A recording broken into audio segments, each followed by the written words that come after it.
Muy buenas noches para todos. Muchas gracias por su asistencia a este primer CIPAS del curso de Gerencia Financiera, periodo 16-4-2022. Esta noche vamos a ver unas diapositivas sobre fuentes de financiamiento, ¿sí?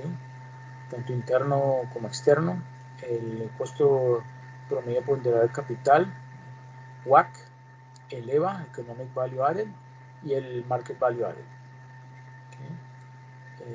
Ya compartí unos enlaces para que por favor registren su asistencia y también para que evalúen el CIPAS. Voy a proceder a compartir la pantalla y empezamos. Cualquier duda o inquietud que tengan, pues obviamente me lo hacen saber para resolverlo. Y necesito por favor que me colaboren leyendo las diapositivas porque pues están un poco extensas.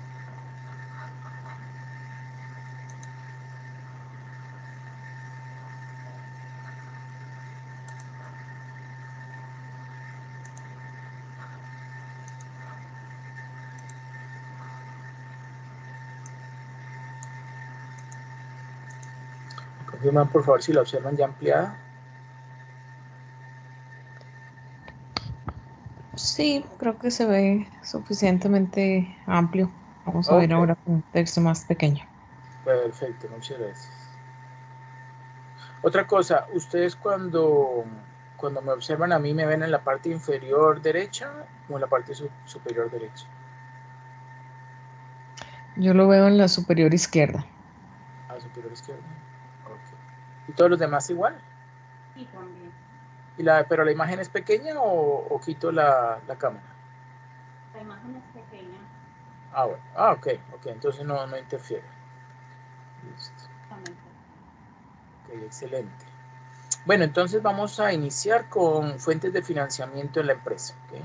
La empresa necesita recursos financieros con los cuales poder financiar las inversiones necesarias para la realización de su actividad productiva, así como para hacer frente al pago de los gastos corrientes originados por la misma.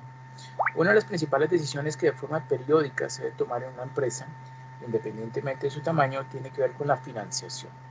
La principal disyuntiva que surge es si utilizo financiación propia o ajena. Sí, claro está, cuando se dispone de la primera, o sea, de la propia, es algo pues que muchas veces no ocurre. Relación entre estructura económica y fuentes de financiación.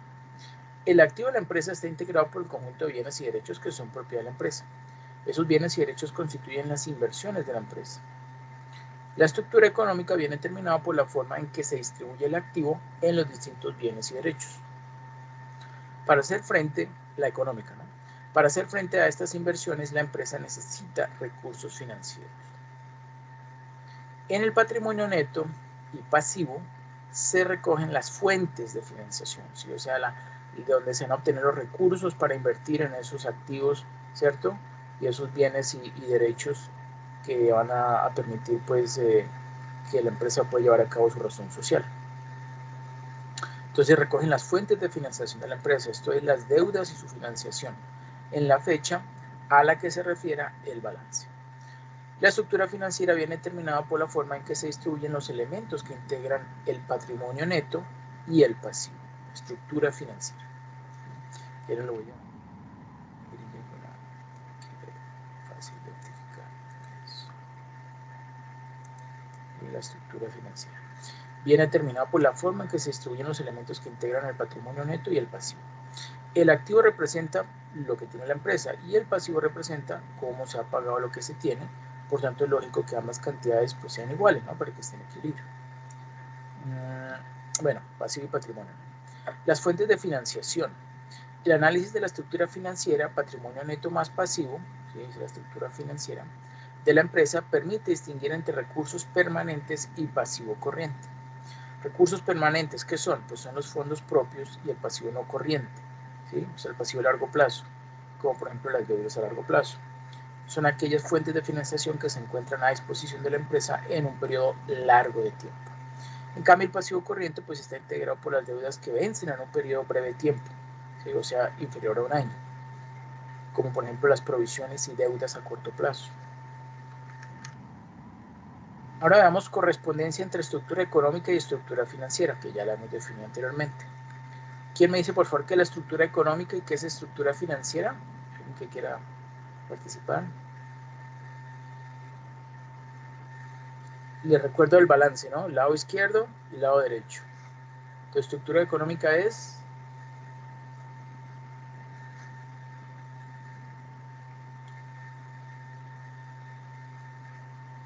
Activo.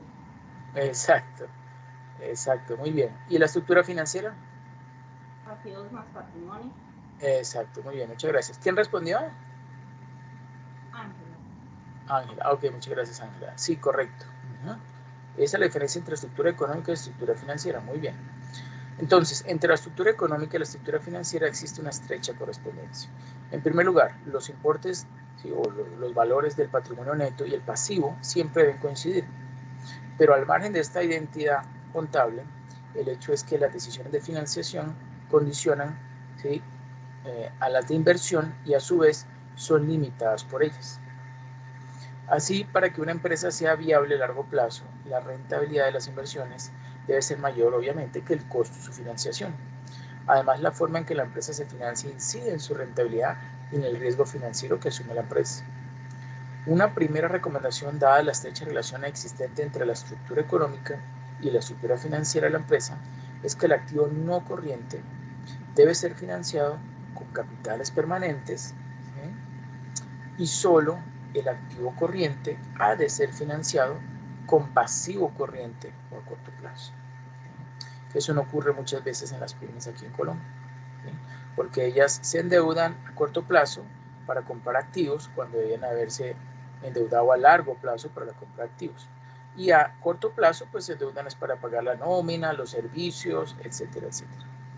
Vemos allí esa imagen, esa figura 1, relación entre estructura financiera y estructura económica. Vemos allí que dice activo igual a patrimonio neto más pasivo, ¿sí?, sea la ecuación, ¿no?, de equilibrio. Debajo dice estructura económica es igual a estructura financiera, entonces cuando está en equilibrio, obviamente. La estructura económica, o sea, el activo, va a ser igual a la estructura financiera, que es pasivo más patrimonio. Dice allí también, al lado izquierdo, aquí debajo, rentabilidad de las inversiones. ¿Sí? Rentabilidad de las inversiones tiene que ser superior al coste de la financiación, pues para que la empresa pueda generar valor, ¿cierto? Activo no corriente. Pues el activo no corriente, ¿con qué debe financiarse? Con los capitales permanentes, es decir, con el pasivo a largo plazo y el patrimonio, ¿sí? Y el activo corriente debe financiarse con el pasivo corriente, para que haya obviamente un equilibrio. Ahora tenemos una imagen con las fuentes de financiación. Voy a leerlo rápidamente. Vemos allí en la parte superior que las fuentes de financiación son de 3 tipos, o digamos 3 categorías, 3 criterios, ¿sí? Según el plazo, puede ser a corto plazo y a largo plazo. Según el origen, puede ser interno y externo. Y según la exigibilidad, puede ser propia o ajena, o sea, directo o indirecto. Vemos cómo, de acuerdo o según el criterio de origen, interno y externo, ¿sí?, encontramos una financiación interna o autofinanciación y también encontramos una financiación externa a medio y largo plazo. Ahí dentro de la financiación interna o autofinanciación, ¿sí?, observamos que hay un cuadrito que dice clases de mantenimiento y enriquecimiento. Lo que quiere decir son clases de financiamiento, ¿sí?, de mantenimiento, que ahorita vamos a ver de qué se trata, y financiamiento de enriquecimiento, que es el normalito que conocemos, el de enriquecimiento. Y en la financiación externa, ¿sí?, o sea, la que conseguimos con recursos de terceros, ¿sí?, encontramos 3 de estos 3 cuadritos que dicen aportaciones, ¿sí?, o sea, que son fuentes externas de recursos, ¿no?, aportaciones iniciales de los socios y ampliación de capital, obligaciones, préstamos y créditos a largo plazo y leasing, también puede ser, o también puede ser la financiación externa, faltó la X, externa a corto plazo. Okay. Vamos a profundizar en cada uno de ellos. Bueno, entonces, clasificación de las fuentes de financiación. Las fuentes de financiación de la empresa pueden clasificarse según, como ya hemos dicho anteriormente, plazo de evolución, origen o procedencia de la financiación y exigibilidad o titularidad de los fondos obtenidos. Ahora empecemos con la primera categoría, la primera clasificación. Según el plazo de evolución, como lo observamos allí, se dividen fuentes de financiación a corto plazo y fuentes de financiación a largo plazo. Y entre las de financiación a largo plazo encontramos patrimonio neto, ¿sí? O sea, debemos financiarlo con patrimonio neto y pasivo no corriente. Entonces, según el plazo de evolución, las fuentes de financiación pueden clasificarse en función del tiempo que pase hasta que haya que devolver el capital prestado. Desde esta perspectiva, cabe distinguir entre financiación a corto plazo y largo plazo, como ya dije. ¿Qué es la financiación o fuente de financiación a corto plazo? Pues son aquellas en las que se cuenta con un plazo igual o inferior, ¿sí?, a un año para devolver los fondos obtenidos. Fuentes de financiación a largo plazo son aquellas en las que el plazo de evolución de los fondos obtenidos es pues superior a un año. Esta es la financiación básica, ¿sí?, por recursos permanentes. Dentro de la financiación a largo plazo hay que distinguir entre el patrimonio neto y el pasivo no corriente. El patrimonio neto, ¿qué son? Pues son aportaciones de los socios, ¿sí?, y la retención del beneficio, utilidades en forma de reservas, amortizaciones y provisiones, junto con las subvenciones de capital obtenidas. ¿Sí? Pues sí. Y en el pasivo no corriente, pues corresponde a los préstamos, los empréstitos, leasing, entre otros. El leasing, obviamente, ustedes saben que es un alquiler, ¿no? Un alquiler por la utilización ya sea de un inmueble o de una maquinaria, de un vehículo, etcétera, etcétera. Ahora, según el origen de la financiación, pues encontramos financiación interna y financiación externa. Entonces, según esta clasificación, las fuentes de financiación pueden dividirse en función de si los recursos se han generado en el interior de la empresa o bien han surgido en el exterior de la empresa, aunque finalmente hayan llegado a ella. Según este criterio, deben distinguirse entre financiación interna y externa. La financiación interna pues está constituida por aquellos fondos que provienen de la propia empresa. Ejemplos de financiación interna serían las reservas, las amortizaciones y las provisiones. Y la financiación externa está constituida por los fondos que provienen del exterior de la empresa, por ejemplo, los préstamos, empréstitos, aportaciones de capital realizadas por los socios, ¿sí?, entre otros. Ahora, otra clasificación según la titularidad de los fondos obtenidos, ¿sí? Las fuentes de financiación pueden clasificarse según si los medios de financiación pertenecen a los propietarios de la empresa o si pertenecen a personas ajenas a la empresa. Según este criterio, las fuentes de financiación se clasifican en financiación propia y financiación ajena. La financiación propia o no exigible, ¿sí?, que pues son de uno, es aquella en la que no hay que devolver los fondos recibidos. Ejemplos de financiación, ¿sí?, propia serían las aportaciones de los socios, ¿sí?, que no se vuelven salvo en caso de disolución. Si llega a haber ese caso, pues se habla de financiación propia externa, ¿sí?, las reservas, otro tipo de financiación propia, las amortizaciones y las provisiones, ¿sí? En este caso, las provisiones, pues se trata de financiación propia interna. Ahora, la financiación ajena es aquella en la que el titular de los fondos prestados es ajeno a la empresa y por lo tanto hay que devolvérselos. Las fuentes propias de financiación y los recursos internos, ¿sí?, son a largo plazo, mientras que los recursos ajenos pueden ser a corto o a largo plazo. Una clasificación de las distintas fuentes de financiación se recoge aquí en la figura número 6. En ella aparecen las distintas fuentes de financiación ordenadas según las distintas clasificaciones que acabamos de ver. Entonces vemos allí como de interna, ¿sí?, aparece entonces beneficio, la definición, ¿no?, beneficios retenidos como reservas, autofinanciación.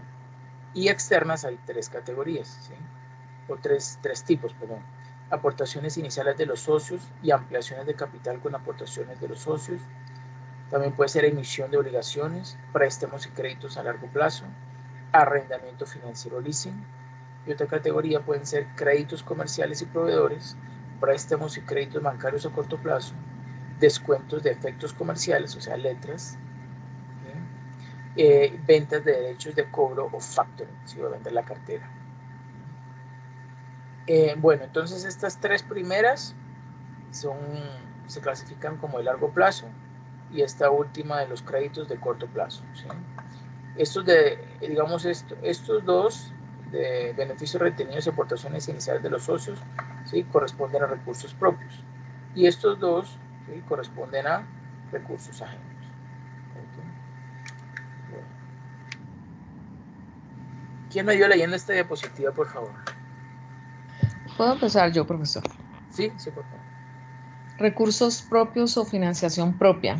La financiación propia es aquella que, generada por la actividad normal de la empresa, tenemos disponible en nuestras cuentas de tesorería o en instrumentos financieros generando rentabilidad. Por recursos propios se identifica al capital y a las reservas y como tales aparecen en el pasivo del balance. El capital está formado por las aportaciones de los socios al constituirse la sociedad y las sucesivas ampliaciones que del mismo se haga. Las reservas se forman generalmente como consecuencia de la retención de beneficios, los cuales se obtienen del resultado que han proporcionado las operaciones realizadas por la empresa en el desarrollo de su actividad. Los recursos propios son las fuentes de financiación más estables o permanentes que tiene la empresa, ya que no tienen vencimiento. Además, son los que soportan un mayor riesgo, puesto que en caso de quiebra los socios son los últimos en percibir el valor que resulta de la liquidación de la empresa. Retomando el concepto de reservas, estas son generadas por las retenciones de beneficios. Al efectuar un análisis de los resultados, hay que desglosar convenientemente esta partida, ya que toda ella no puede ser destinada a reservas. En este desglose de los resultados, una parte de ellos tendría que ser destinada al pago de impuestos a Hacienda, otra parte se destinará a retribuir a los propietarios de la empresa en forma de dividendos y el resto pasa a reservas, que se repartirá entre reservas propiamente dichas, legal, estatutaria, voluntaria, etc., y amortizaciones técnicas. En el cuadro dice reservas, amortizaciones, pagos al fisco o a Hacienda, son dividendos. La interpretación de esta figura es clara, pues los cuadrantes de la derecha, Hacienda y dividendos, suponen salidas de recursos financieros de la empresa en forma de pagos dinerarios, mientras que los otros dos cuadrantes, reservas y amortizaciones, se quedan en la empresa constituyendo la denominada financiación interna o autofinanciación. Perfecto, muchas gracias. Bueno, me parece que esto está todo claro, ¿cierto? ¿O hay alguna duda? Sí, es claro. Bueno, ahora sigamos continuamos con, financiación interna o autofinanciación, ¿cierto? Está integrada por aquellos recursos financieros que la empresa genera por sí misma sin necesidad de tener que acudir al mercado financiero. Por tanto, la autofinanciación de una empresa está formada por los beneficios que se han retenido a lo largo del tiempo, los cuales se destinarán a financiar el crecimiento de la empresa y al mantenimiento de la capacidad productiva de la misma. En consecuencia, según la función que cumplen estos fondos, se distinguen dos tipos de financiación interna: la formada por los beneficios que se retienen para mantener la capacidad productiva de la empresa, es la denominada autofinanciación de mantenimiento, que se halla recogida en el balance, en las cuentas relativas a fondos de amortización y también en las cuentas de previsiones y provisiones, cuya finalidad es la de mantener intacta la riqueza o capital de la empresa. La otra financiación interna corresponde a beneficios retenidos para acometer nuevas inversiones que conllevan al crecimiento de la empresa, es la denominada autofinanciación por enriquecimiento o autofinanciación propiamente dicha, ¿cierto? Y que en el balance se haya recogida en las cuentas de reservas, tanto la legal, estatutaria y voluntaria, remanente de ejercicios anteriores, reservas especiales, etc., las cuales suponen un incremento del patrimonio neto. Ahora veamos autofinanciación por mantenimiento, un poco más en detalle, ¿sí? Las amortizaciones y su función financiera. Las amortizaciones son costos de producción como los materiales, la mano de obra, la energía, entre otros, ¿sí? Dentro del costo de producción, la parte que corresponde a las amortizaciones procede del valor que se da al desgaste que tienen los equipos industriales por su utilización en el proceso de producción. Los bienes de equipo o los equipos, al igual que cualquier otro elemento del activo, pierden valor al colaborar en el proceso productivo o incluso por el mero transcurso del tiempo. Solo aquellos elementos patrimoniales que prestan servicio durante varios ejercicios económicos son susceptibles de ser depreciados.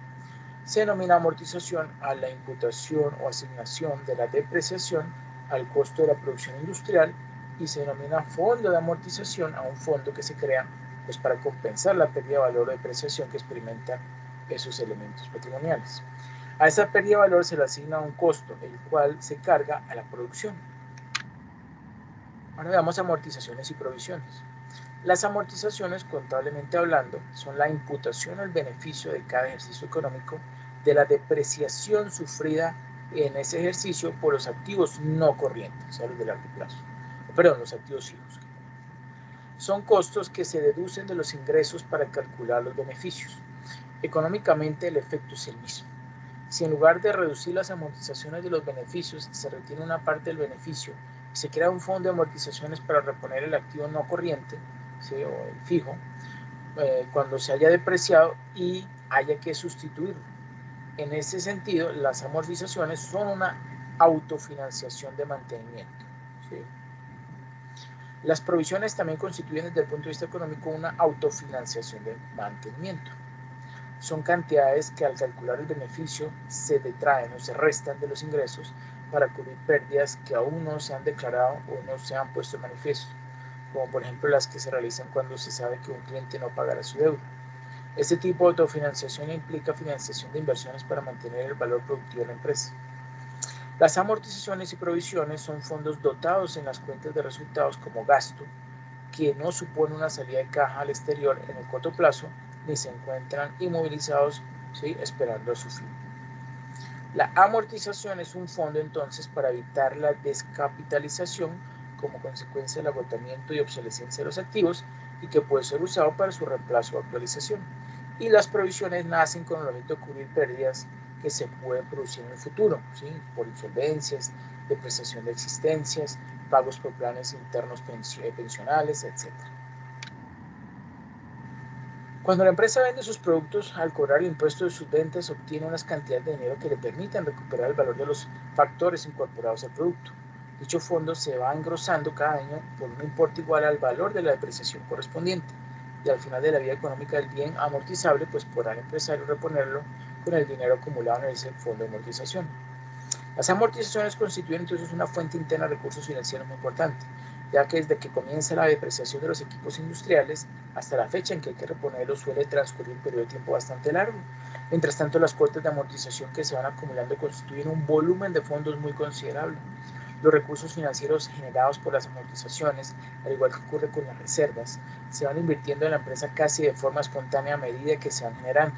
Cuando llega la hora de renovar los bienes amortizables, la empresa debe disponer de los recursos financieros correspondientes, pero dichas disponibilidades no tienen por qué derivarse necesariamente de la liquidación de las inversiones en que inicialmente se ha ido materializando el fondo de amortización, sino que pueden provenir de cualquier otra alternativa financiera que la dirección de la empresa haya podido arbitrar, ¿sí?, o seleccionar, como emisión de acciones, emisión de obligaciones, o sea, deuda, liquidación de una inversión, ¿sí?, o sea, vender una inversión que se tenga, un proyecto, retención de beneficios, etc. Lo importante es que la dirección de la empresa se anticipe y arbitre, ¿sí?, las soluciones financieras más convenientes, y no que la necesidad de renovación le sorprenda cuando desde el punto de vista financiero sea demasiado tarde, ya sea debido a que los fondos de amortización estén comprometidos en inversiones a largo plazo de elevado grado de liquidez, o que la capacidad de crédito de la empresa esté muy deteriorada, o que la situación del mercado de emisión de acciones no es buena, ¿sí?, o que la baja rentabilidad de la empresa no permite retener beneficios, etc. La función financiera de las amortizaciones estará condicionada por la situación en que se encuentre la empresa. Puede ser que esté en expansión, creciendo, o que tenga una estabilidad, o que esté en declive, en recesión, ¿sí?, lo que a su vez dependerá de la propia política de la empresa y sobre todo de la situación del mercado. En épocas de expansión, pues los fondos de amortización financian partidas que constituyen, ¿sí?, que contribuyen a la expansión de la empresa. En épocas de estabilidad o recesión, ¿sí?, con los fondos de amortización se podrán devolver deudas, ¿sí?, con lo cual se evita el pagar intereses por ellas, así como reducir la financiera externa. Esto hará aumentar la autonomía financiera de la empresa, para que en el momento en que sea oportuno reiniciar la expansión, pues poder acudir a la obtención de créditos, ¿cierto? Pero obviamente si estamos en expansión, pues ahí va a tener que, digamos, como un mejor uso, o va a tener un mayor impacto. B. Las provisiones. Las provisiones son retenciones de beneficios que se hacen en la empresa para constituir fondos de provisión con los cuales hacer frente a pérdidas ciertas que todavía no se han producido y a gastos futuros, ¿sí?, como los destinados a, por ejemplo, el pago de fondo de pensiones, pagar impuestos, afrontar responsabilidades procedentes de litigios en curso, indemnizaciones, entre otros. Ahora entremos al otro tipo de autofinanciación, que es por enriquecimiento. La autofinanciación por enriquecimiento está formada por beneficios que no se reparten a los propietarios, sino que se retienen en la empresa para la realización de nuevas inversiones y para que la empresa crezca. En el balance esta partida se halla recogida en las cuentas de reservas, ¿sí? Sea legal, estatutaria, voluntaria, especiales y remanentes de ejercicios anteriores.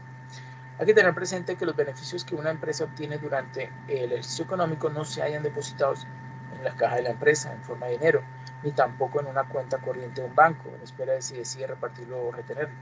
El beneficio se va generando a lo largo de diversos ciclos de explotación y se va materializando en bienes y derechos de diversa índole, respetando el derecho que los propietarios tienen de obtener una rentabilidad del capital que han puesto a disposición de la empresa, la cual dependerá de los beneficios que se repartan.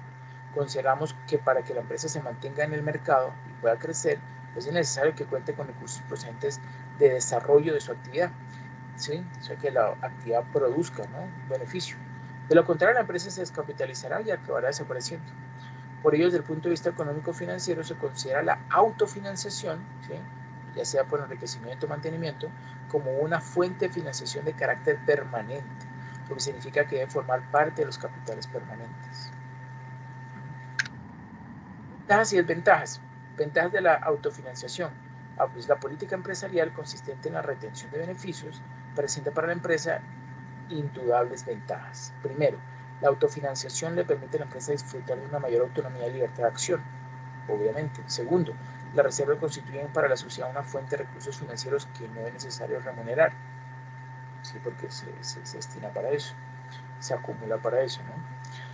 Para las empresas pequeñas y medianas constituye prácticamente la única forma de obtener recursos financieros a largo plazo, ¿sí?, sobre todo cuando están empezando las pymes. B. Inconvenientes de la autofinanciación. Primero, la autofinanciación, cuando lleva a una acumulación excesiva, si se da, es contrario al propio espíritu de los accionistas, pero eso pocas veces se da. Segundo, la autofinanciación a veces lleva a que se realicen inversiones poco rentables en la empresa. Puede ser. Tercero, la autofinanciación impide a veces que se realicen inversiones rentables. Eso sí puede suceder. Y cuarto, la autofinanciación, al reducir los dividendos, disminuye la rentabilidad de las acciones, ¿sí?, obviamente si la empresa está cotizando en la bolsa, y de esta forma el valor de las acciones en bolsa desciende. Eso ahorita lo vamos a mirar con unos ejemplos. Veamos financiación ajena para montar un negocio, ¿sí?, que este es bastante interesante. ¿Quién me ayuda leyendo este diapositivo?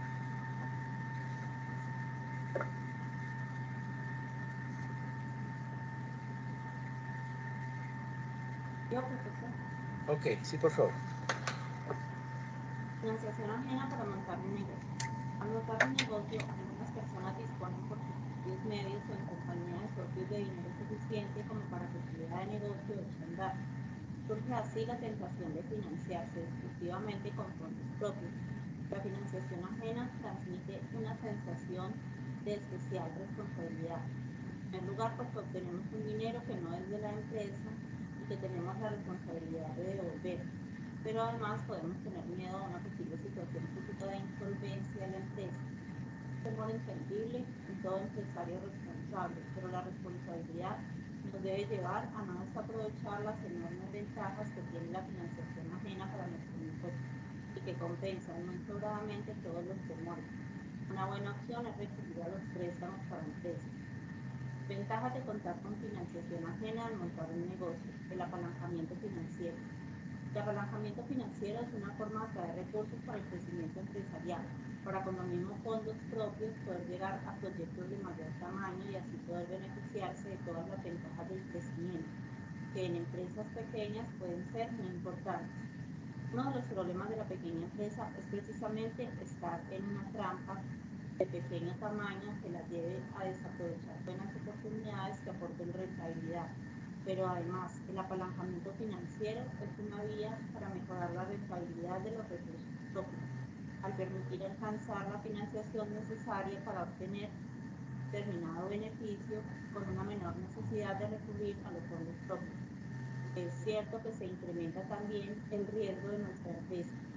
Todo socio quiere invertir en empresas rentables, lo que incrementa el atractivo de nuestra empresa. La reducción de riesgos para el patrimonio personal.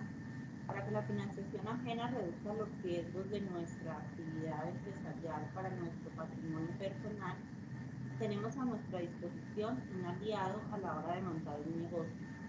La utilización de alguna forma de sociedad de capital, sociedad anónima o sociedad limitada, como forma jurídica de nuestro negocio. En estas sociedades podemos perder hasta el último peso que hemos puesto en la empresa, pero las deudas de la empresa no serán deudas que afecten a nuestro patrimonio personal.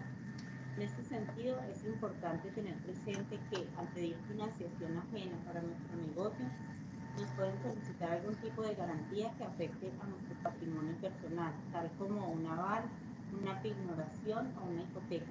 Pero en todo caso, estamos hablando de un supuesto particular. Perfecto, muchas gracias. Bueno, entonces ya vimos las ventajas, ¿no?, de contar con financiación ajena al montar un negocio. ¿Ustedes qué opinan de esto?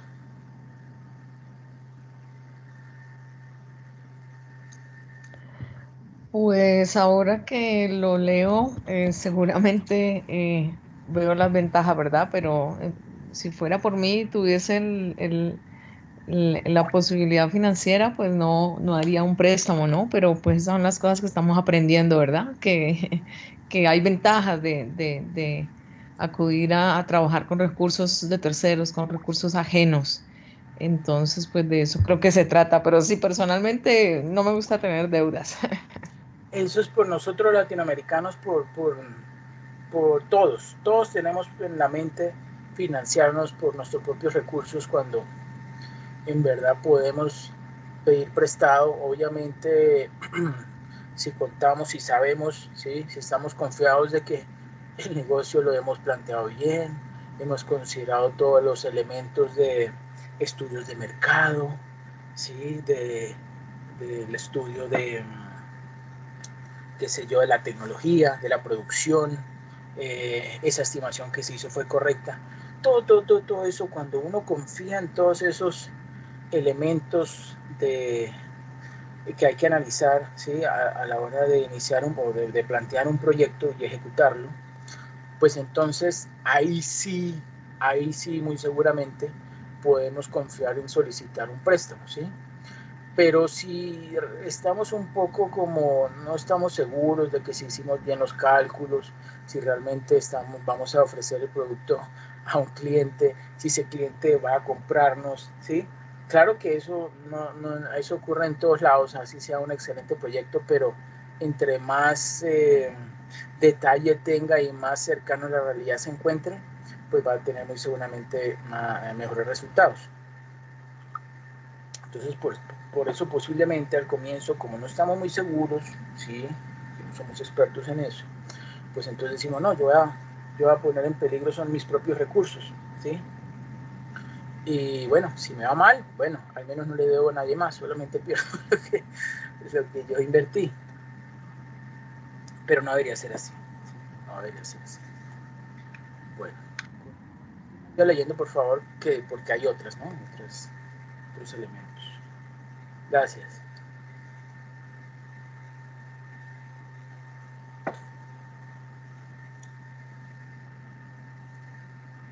Los intereses son parcialmente deducibles en impuestos sobre sociedades, los dividendos no. Aunque con limitaciones, los intereses que remuneran la financiación ajena son fiscalmente deducibles, mientras que los dividendos que remuneran a los fondos propios no lo son. Eso hace que podamos obtener un mayor beneficio después de impuestos, optando por financiar una parte de nuestros activos con financiación ajena. La financiación ajena nos sitúa en la línea correcta de salida para cualquier negocio. La planificación.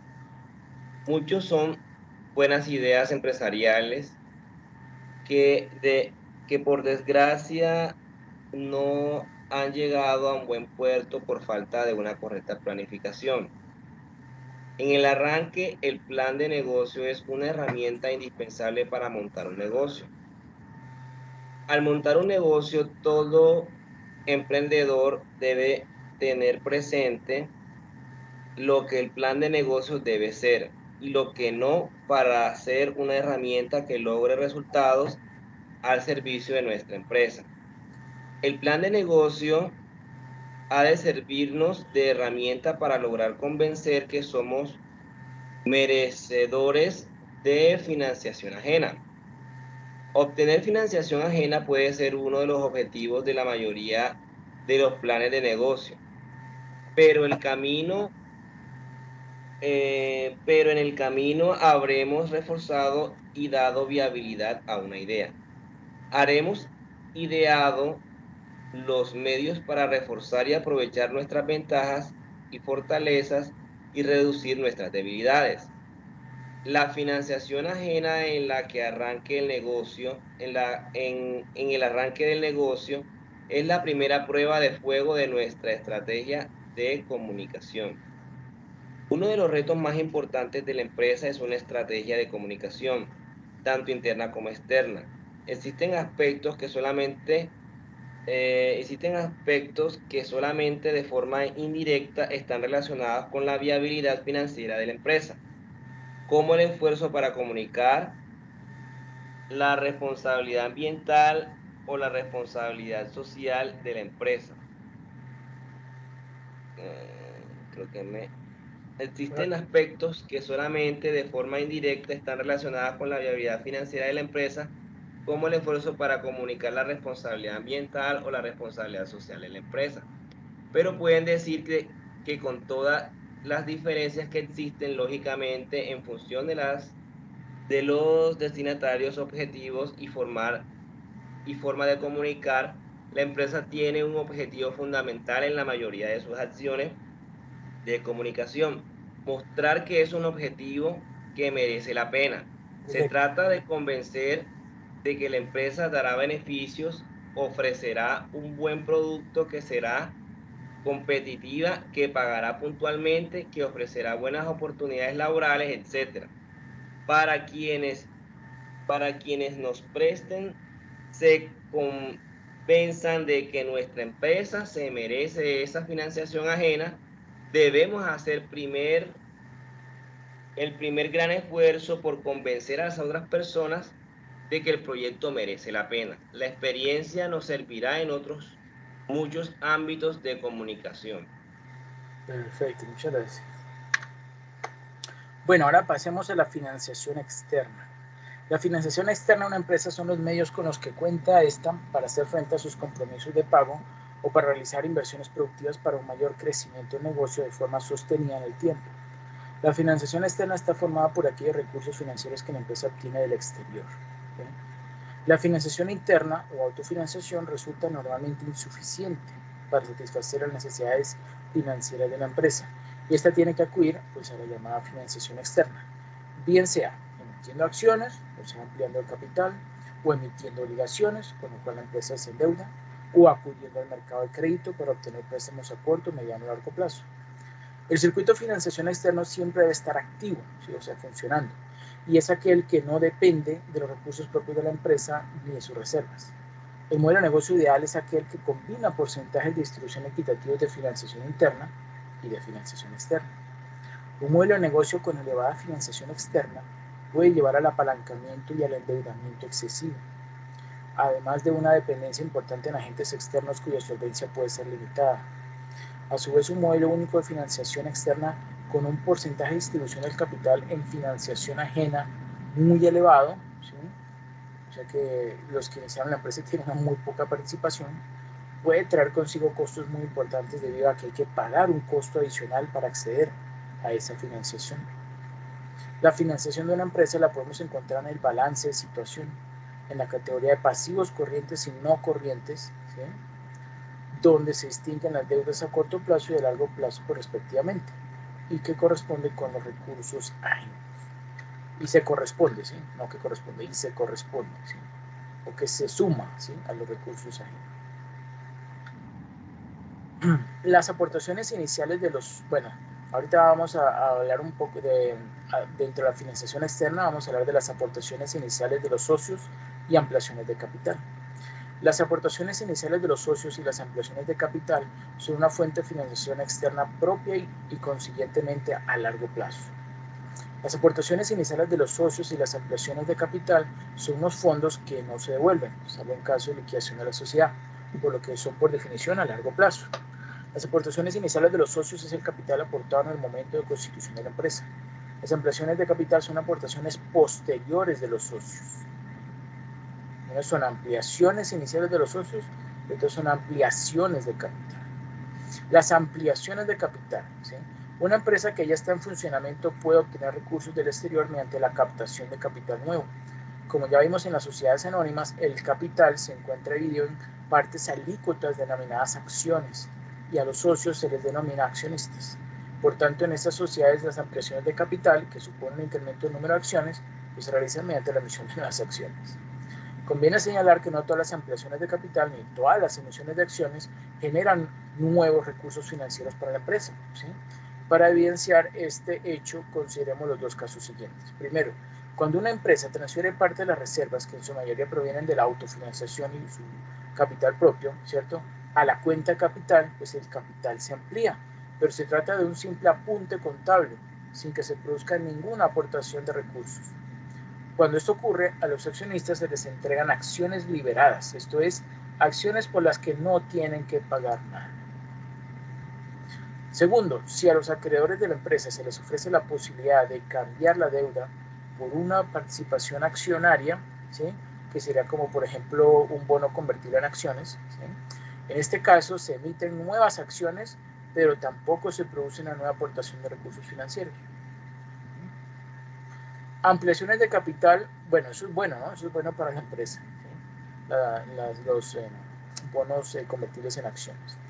Ampliaciones de capital por nuevas aportaciones de recursos. En los dos casos considerados, la ampliación de capital no conlleva la obtención de nuevos recursos financieros para la empresa. Vamos ahora a analizar las consecuencias de una ampliación de capital que se realiza a partir de nuevas aportaciones. Si una empresa decide llevar a cabo una ampliación de capital emitiendo nuevas acciones con el mismo valor nominal que las antiguas, pues deberá de tener en cuenta el efecto que se ocasionará sobre el valor contable teórico para compensar a los antiguos accionistas. Al aumentar el número de accionistas y permanecer constante los fondos propios, pues el valor contable teórico, ¿sí?, de la acción se reducirá, ¿sí? Por ejemplo, si teníamos 100 millones y eso lo dividimos entre, hagámoslo simple, 1 millón de accionistas, entonces cada acción vale 100, ¿cierto? ¿Y qué pasa si ese mismo capital de 100 millones ahora no lo dividimos entre 1 millón, sino entre 2 millones, por decir algo, ¿sí? Ahora, ¿cuánto vale cada acción? Ah, pues 100 millones entre 2 millones, ahora vale 50 cada acción, ¿cierto? Entonces, al aumentar el número de accionistas y permanecer constante los fondos propios, pues el valor teórico, valor contable teórico se reducirá, lo que ocasionará un perjuicio a los antiguos accionistas. Ese efecto se conoce como efecto dilución, que tiene lugar porque los nuevos accionistas participan de las reservas constituidas por los antiguos accionistas. Existen dos formas de evitar este perjuicio para los antiguos accionistas: estableciendo una prima de emisión, ¿sí?, u otorgándoles derechos preferentes de suscripción. Eso todo tiene su solución, ¿sí? ¿Qué significa eso, una prima de emisión? ¿Sí? Que establezca una prima de emisión. Pues el establecimiento de una prima de emisión consiste en emitir las acciones sobre la par, es decir, a un precio de emisión superior al valor nominal. La diferencia es la prima de emisión. En este caso, la parte del precio de emisión que corresponde al valor nominal se incorpora al capital social y el resto, o sea, la prima de emisión, pues se destina a una cuenta de reservas, ¿sí?, pero no entró más capital. Derecho preferente de suscripción. El establecimiento de derechos preferentes de suscripción supone que los antiguos accionistas tienen preferencia para la adquisición de nuevas acciones. Cada acción antigua incorpora un derecho preferente para la adquisición de un número de títulos proporcional de los que se poseen, ¿sí? Entonces, para la adquisición de nuevas acciones, que se podrá ejercitar o ejercer dentro del plazo que concede a la empresa. Ahora bien, transcurrido ese plazo, el derecho pierde todo su valor, por lo que solo hay dos alternativas, ¿sí? Ejercerlo suscribiendo nuevas acciones o venderlo. Costo de capital. El costo de capital de esa fuente de financiación no es cero. Tiene un costo como cualquier otra fuente financiera, ya que deben atenderse las expectativas de los socios. Esto lo vamos a ver en el WACC. Ese costo se concreta en ¿qué? En dividendos y en reservas. En dividendos, el reparto de beneficios entre sus accionistas no es obligatorio, pero resulta necesario. Si una empresa no reparte dividendos, los accionistas no se verán motivados a mantener sus ahorros invertidos en acciones de esa empresa. Preferirán comprar acciones de otras empresas que sí reparten dividendos de forma regular, lo que supondrá para la empresa una reducción del precio de sus acciones. Cuando eso ocurre, pues la empresa tendrá dificultades para acceder a esta fuente de financiación. Si la empresa no reparte dividendos suficientes, puede suponer un costo en términos de una pérdida de valor bursátil de sus acciones. Reservas. Las reservas inmovilizan unos recursos financieros que podrían ser invertidos y dar una rentabilidad. Si bien las reservas aumentan el patrimonio neto de la empresa y el valor de la acción. En este caso hablaríamos no de un costo explícito, sino de un costo de oportunidad, ¿sí? Se desaprovecha. Ventajas de las aportaciones iniciales de los socios y de las ampliaciones de capital. Primero, ofrece autonomía financiera y reduce la dependencia del sector financiero de las fluctuaciones de los tipos de interés y de la falta de liquidez en los sistemas financieros. Que eso puede suceder. Segundo, no tiene un costo financiero explícito y reduce los gastos financieros. Bueno. Tercero, una elevada dotación de capital es un signo de solvencia para la empresa, especialmente de cara a las entidades financieras. Si dicen, pues si lo va a prestar a una empresa y tiene una buena solvencia, a mí le puedo prestar porque tiene con qué responder. ¿Bien? Ahora, ¿cuáles son las desventajas de las aportaciones iniciales de los socios y de las ampliaciones de capital? Primero, una empresa que cuenta con una gran dotación de capital puede sentirse inclinada a realizar inversiones poco analizadas, si se confía, en comparación con otras empresas que cuentan con menos recursos propios. Segundo, cuando la ampliación de capital se compara con la autofinanciación, que es otra forma de obtener recursos propios, resulta operativa y administrativamente más complicada y costosa. Tercero, las ampliaciones de capital tienen que tributar por el impuesto de transmisiones patrimoniales por ser operaciones societarias.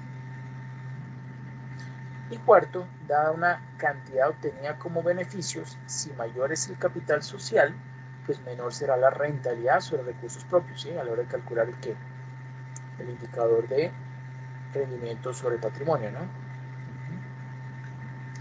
Horror. Bueno, ¿quién me ayuda leyendo esta diapositiva, por favor?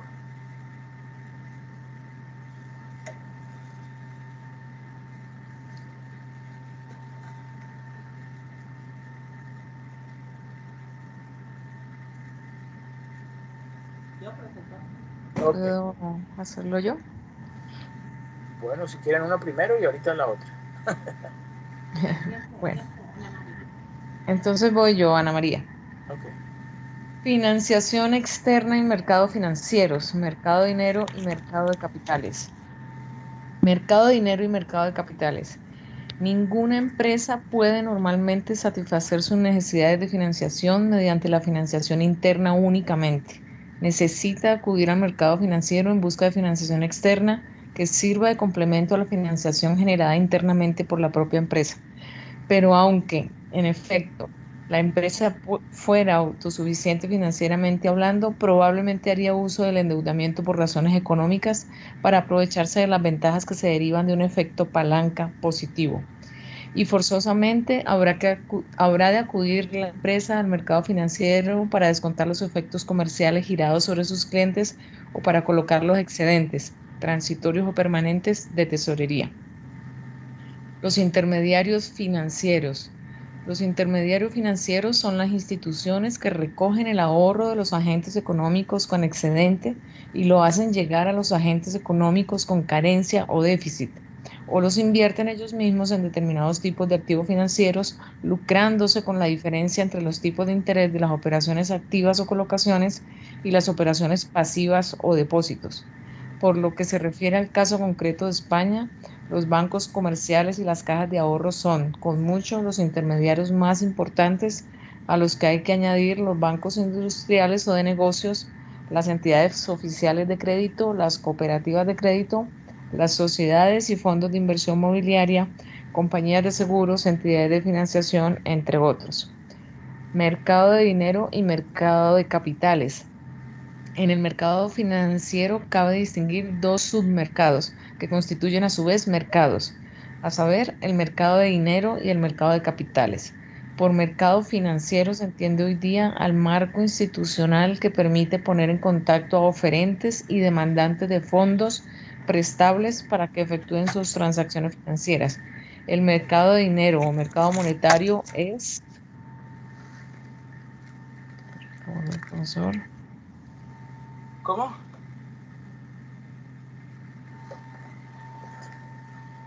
¿Qué decía, perdón?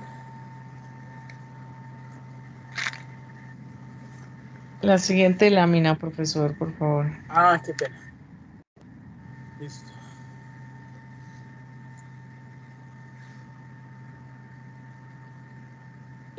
¿Continúo yo? Sí, por favor.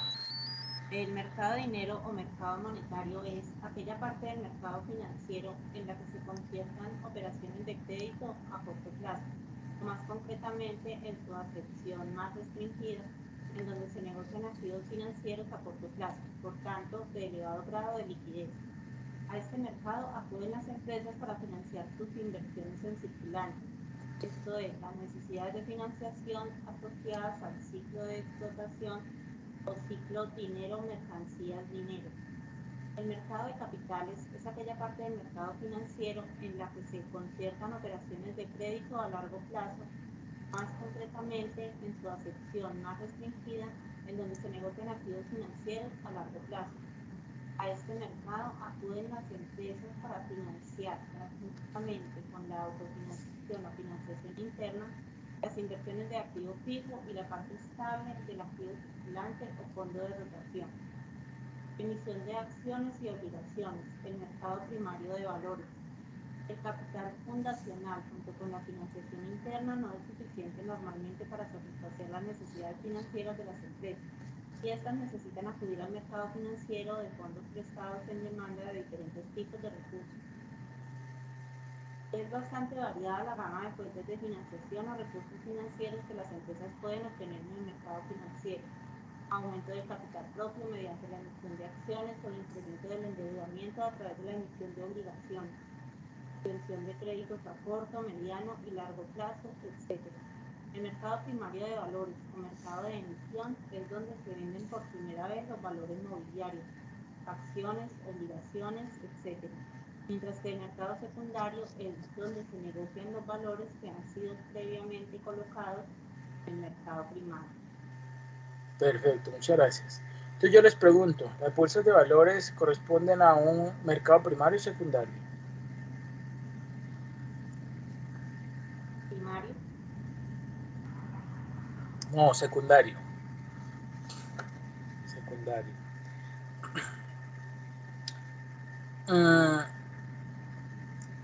¿Por qué ocurre esto? ¿Por qué creen ustedes que es un mercado secundario? Las bolsas de valores. Porque las empresas ponen allí sus acciones para que otras personas las adquieran. Sí, correcto. Ya, digamos, cuando se hace una IPO, Initial Public Offering, ¿sí? Una oferta pública inicial, entonces tan pronto se emiten, ¿sí? Las acciones, pues digamos que en ese lapso de tiempo, pues muchos compradores adquieren las acciones, ¿sí? De una empresa. Bueno, eso no es que sea en un día, obviamente eso tiene un lapso de tiempo, pero ya digamos rápidamente el mercado se encarga de comprarlas, ¿sí? Y después, entonces esas empresas sobre todo, aunque también personas que hayan comprado esas acciones, entonces o las compran y las venden, ¿sí? Digamos es lo que está normalmente determinando el precio de una acción, que es la oferta y demanda, ¿sí? La oferta y demanda de acciones, por ejemplo de Ecopetrol, es lo que va a determinar con el tiempo pues su precio, ¿cierto? Porque digamos todas esas acciones ya están en el mercado, ya están circulando. Ecopetrol ya las... Bueno, en el caso de Ecopetrol no podría ser un buen ejemplo porque ellos emitieron fue... adheres, ¿sí? Adheres, pero ¿qué? pero bueno, esos ADRs tienen una representación en acciones, ¿no? Aquí en Colombia. Entonces, bueno, casos prácticos, digamos que acciones del Grupo Aval, digamos acciones del Grupo Aval, ¿sí? Entonces, el Grupo Aval emitió inicialmente estas acciones, ya tienen dueño, y luego entonces, ¿quiénes son esos dueños? ¿Quiénes compran las acciones? ¿Quiénes son los que más compran acciones? Pues los inversionistas institucionales, ¿sí? Por ejemplo, las AFP, las administradoras de fondos de pensiones, ellas compran bastantes acciones, ¿sí? Y arman portafolios de inversión y les colocan entonces, digamos, un plazo, un horizonte de tiempo y un tipo de, digamos, de riesgo, ¿sí? Que como ustedes saben puede ser un riesgo alto, medio, ¿sí? Moderado, conservador, ¿sí? Conservador, medio o arriesgado. Y obviamente dependiendo de la edad que tenga, digamos, bueno, esto suponiendo que corresponde a alguien que está pagando, que está, perdón, registrado no en Colpensiones, sino en el régimen de, de ahorro individual, ¿sí? No de prima media, sino de ahorro individual. Entonces, en ese caso, digamos que esos fondos de pensiones están manejando, están poniendo a rentar esos recursos, y pues obviamente eso también se ve reflejado en un rendimiento, en unos intereses, ¿cierto? Que esas carteras pues van generando a lo largo del tiempo, ¿sí? Y ustedes saben que a uno le entregan bueno, uno solicita más bien un reporte de cuál ha sido, ¿sí? La rentabilidad que ha tenido su cartera, por ejemplo, de su pensión voluntaria o su pensión obligatoria, ¿sí? Y pues ellos le indican a uno pues cómo va ese rendimiento, ¿sí? No estoy seguro si en estos momentos era como antes, que a uno solo le daban era la información de 6 meses, uno podía conseguir el rentabilidad de 6 meses o un año, pero no, por ejemplo, cada mes, ¿sí? No sé si en este momento ya ha cambiado o no, pero así era antes. ¿Alguien quisiera mencionar algo?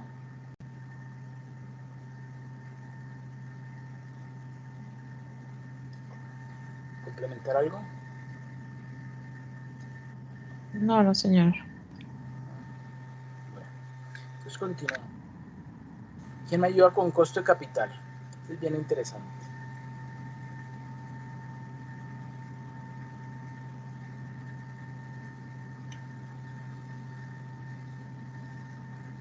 Alguien que no haya leído.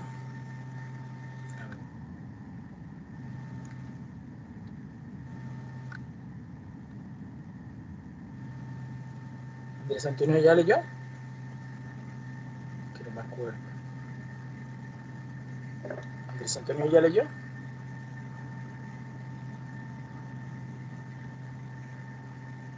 Ay, yo que quería escucharle la voz. Bueno, Ángela o Ana María o José. Sí, profesor. Se pone, por favor, Ok. Costo de capital. El director de una empresa, que es la persona que corre con la responsabilidad de escoger entre los posibles proyectos de inversión, aquellos que sean los más rentables para sus propietarios, necesitará un punto de referencia similar al comentado en los párrafos precedentes, con objeto de obtener una rentabilidad mínima a conseguir. Ese punto de referencia, es decir, esa mínima tasa de rendimiento requerida por la empresa, recibe el nombre de coste del capital o también coste de oportunidad del capital. Este indica aquella mínima tasa de rendimiento que permite a la empresa hacer frente al coste de los recursos financieros necesarios para acometer la inversión, pues de otra forma nadie estaría dispuesto a suscribir sus obligaciones o sus acciones. Esto es, el coste de capital es la tasa de rendimiento interno que una empresa deberá pagar a los inversores para incitarles a arriesgar su dinero en la compra de los títulos emitidos por ella, acciones ordinarias, acciones preferentes, obligaciones, préstamos, etc. Dicho de otra forma, Es la mínima tasa de rentabilidad a la que deberá remunerar a las diversas fuentes financieras que componen su pasivo, con objeto de mantener a sus inversores satisfechos, evitando al mismo tiempo que descienda el valor de mercado de sus acciones. Es por esto por lo que dicha tasa será, a su vez, el tope mínimo de rentabilidad que la compañía deberá exigir a sus inversores. Es fácil comprender que tanto los acreedores como los accionistas de la empresa deben ser compensados por el costo de oportunidad de invertir sus fondos en un negocio en particular en lugar de en otros con un riesgo equivalente. Por ello, el coste de capital es la tasa de rentabilidad que la empresa deberá conseguir con objeto de satisfacer a los accionistas y acreedores por el nivel de riesgo que corren. El coste de capital es uno de los factores principales de la determinación del valor de la empresa, al ser utilizado como la tasa de descuento que actualiza la corriente de flujos de caja que la compañía promete generar. Por tanto, un riesgo alto implica un coste de capital alto, es decir, una mayor tasa de descuento y por ende una baja valoración de los títulos de la empresa. Lo contrario ocurriría si el riesgo es bajo. Y dado que la emisión de estos títulos es la encargada de proporcionar la financiación necesaria para acometer la inversión, el coste de dichos recursos financieros aumentará cuando el valor de dichos títulos sea bajo y descenderá cuando el valor de estos aumente. Si la empresa consigue una rentabilidad sobre sus inversiones suficiente para remunerar a sus fuentes financieras, es de esperar que el precio de mercado de sus acciones se mantenga inalterado. Perfecto, muchas gracias, Ana María. Ahora bien, si la rentabilidad de sus inversiones supera el costo de los recursos financieros empleados en ellas, pues el precio de las acciones ascendería en el mercado, ¿sí? Por el contrario, si dicho costo fuese mayor que el rendimiento esperado del proyecto y aún así este se acometiese o se llevara a cabo, ¿sí? Lo que sin duda sería un error, pues el valor de mercado de las acciones descendería, reflejando la pérdida asociada a esa mala decisión de inversión.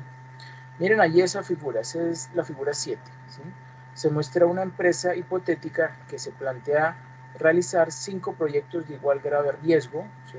A, B, C, D, E, igual grado de riesgo, que han sido jerarquizados según su tasa interna de rendimiento o su TIR, ¿sí? De mayor a menor. O sea que ¿cuál tiene más TIR? La A, luego la B, luego la C, luego la D y luego la E. ¿Sí? Ahí están en escalón. Como se aprecia, cada proyecto de inversión implica un volumen distinto de financiación. Solo los proyectos A, B y C tienen un rendimiento esperado superior a la tasa de rendimiento requerida o costo de capital, que se suele representar por KO, Cost of Opportunity o costo de capital, costo de oportunidad. Mientras que los proyectos D y E, los que están acá, están abajito de la línea, que es el costo de capital, no superan el suelo mínimo de rentabilidad exigida. ¿Sí? Por tanto, solo los 3 primeros proyectos, o sea, el A, B y C, serán capaces de añadir valor a la empresa. Importancia de conocer el costo del capital.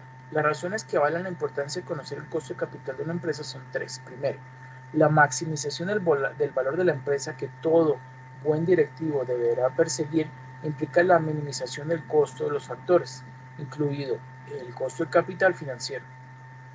Y para poder minimizar este último, ese costo de capital financiero, es necesario saber cómo estimarlo o estimarlo correctamente.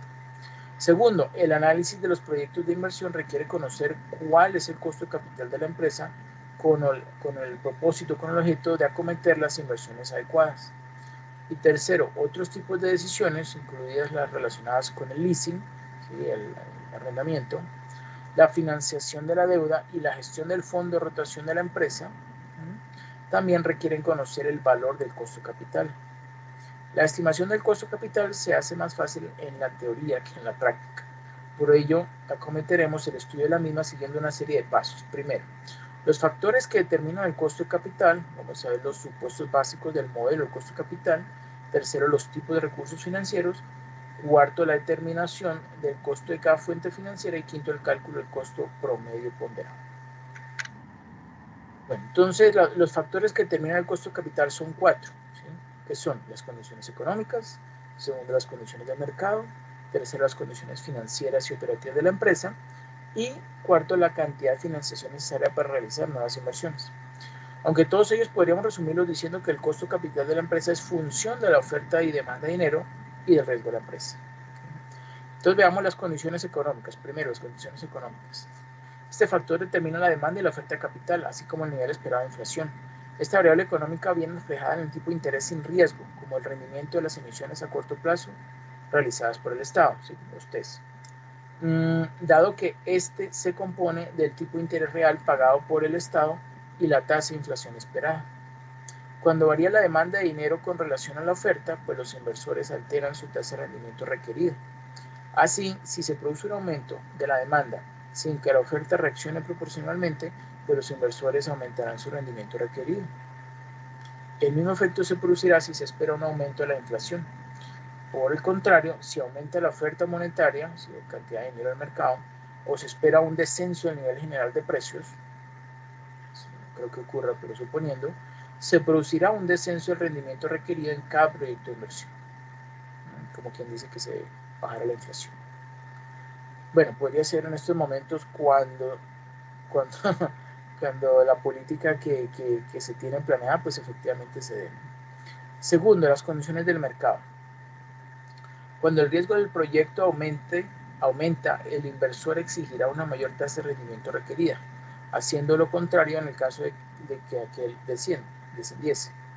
A la diferencia entre el rendimiento requerido de un proyecto de inversión con riesgo y al de otro idéntico, ¿sí? Pero carente de este, ¿sí? De este me refiero al rendimiento requerido, ¿sí? Se le denomina prima de riesgo, ¿sí? Por ello, cuanto mayor sea el riesgo, mayor será dicha prima y viceversa.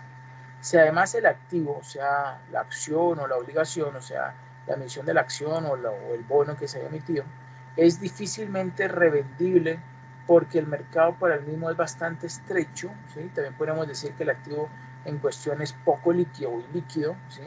Entonces existirá una importante prima de liquidez, ¿sí? Que aumentará aún más el rendimiento mínimo exigido.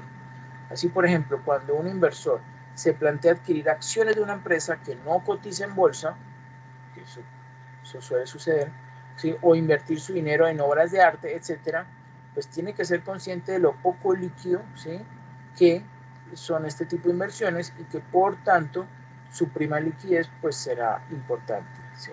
Pues, tendrá que ofrecer una buena prima de liquidez. Tercero, las condiciones financieras y operativas de la empresa. El riesgo, o que lo que es la misma, la variabilidad del rendimiento, también procede de las decisiones realizadas en la empresa. El riesgo se divide en dos clases. Por un lado, el riesgo económico, que hace referencia a la variación del rendimiento del activo de la empresa, que depende de las decisiones de inversión de la empresa. ¿Sí? Por el otro, el riesgo financiero, ¿sí? Que se refiere a la variación del rendimiento obtenido por los accionistas ordinarios de la empresa como resultado de las decisiones de financiación, ¿sí? En cuanto al uso de la deuda y de las acciones preferentes. Cada vez que estos riesgos aumentan, el rendimiento requerido también lo hace y por ende pues aumenta el costo de capital. Y cuarto, la cantidad de financiación, ¿sí? Es otro factor importante. Cuando las necesidades de financiación de la empresa aumentan, el costo capital de la empresa varía debido a una serie de razones. Por ejemplo, cada vez que se emiten títulos, ¿sí? hay que hacer frente a los denominados costos de emisión, o sea, hay que cubrir esos costos de emisión o de flotación. Esos costos son menores cuanto mayor es el volumen de la emisión, ¿sí? También, si la empresa solicita un volumen de financiación realmente grande en comparación con el tamaño de la misma, pues los inversores dudarán, ¿sí? De la capacidad de la directiva o de la gerencia de absorber eficientemente esa gran cantidad de dinero, lo que hará que aumente su rendimiento requerido, ¿sí? Y por tanto el costo de capital aumentará. Además, cuanto mayor volumen de acciones se emita, mayor será el descenso del precio de las mismas en el mercado, ¿sí? Sobre todo los antiguos accionistas, lo que redundará en un aumento del costo de capital. Es preciso señalar sobre el tema del riesgo.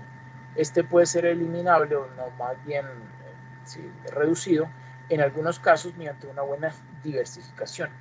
A este tipo de riesgos se le denomina riesgos específicos, ¿sí? O no sistemáticos, ¿sí? como por ejemplo el riesgo económico, el riesgo de liquidez, el riesgo financiero, etc. Puesto que todos ellos se pueden eliminar, ¿sí?, realizando una diversificación eficiente de nuestro dinero. ¿Y eso depende de qué? Pues de la gestión de la empresa.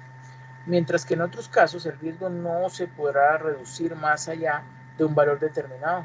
A ese tipo de riesgos se denomina riesgos sistemáticos, ¿sí?, como por ejemplo el riesgo de inflación, el riesgo de interés, ¿cierto?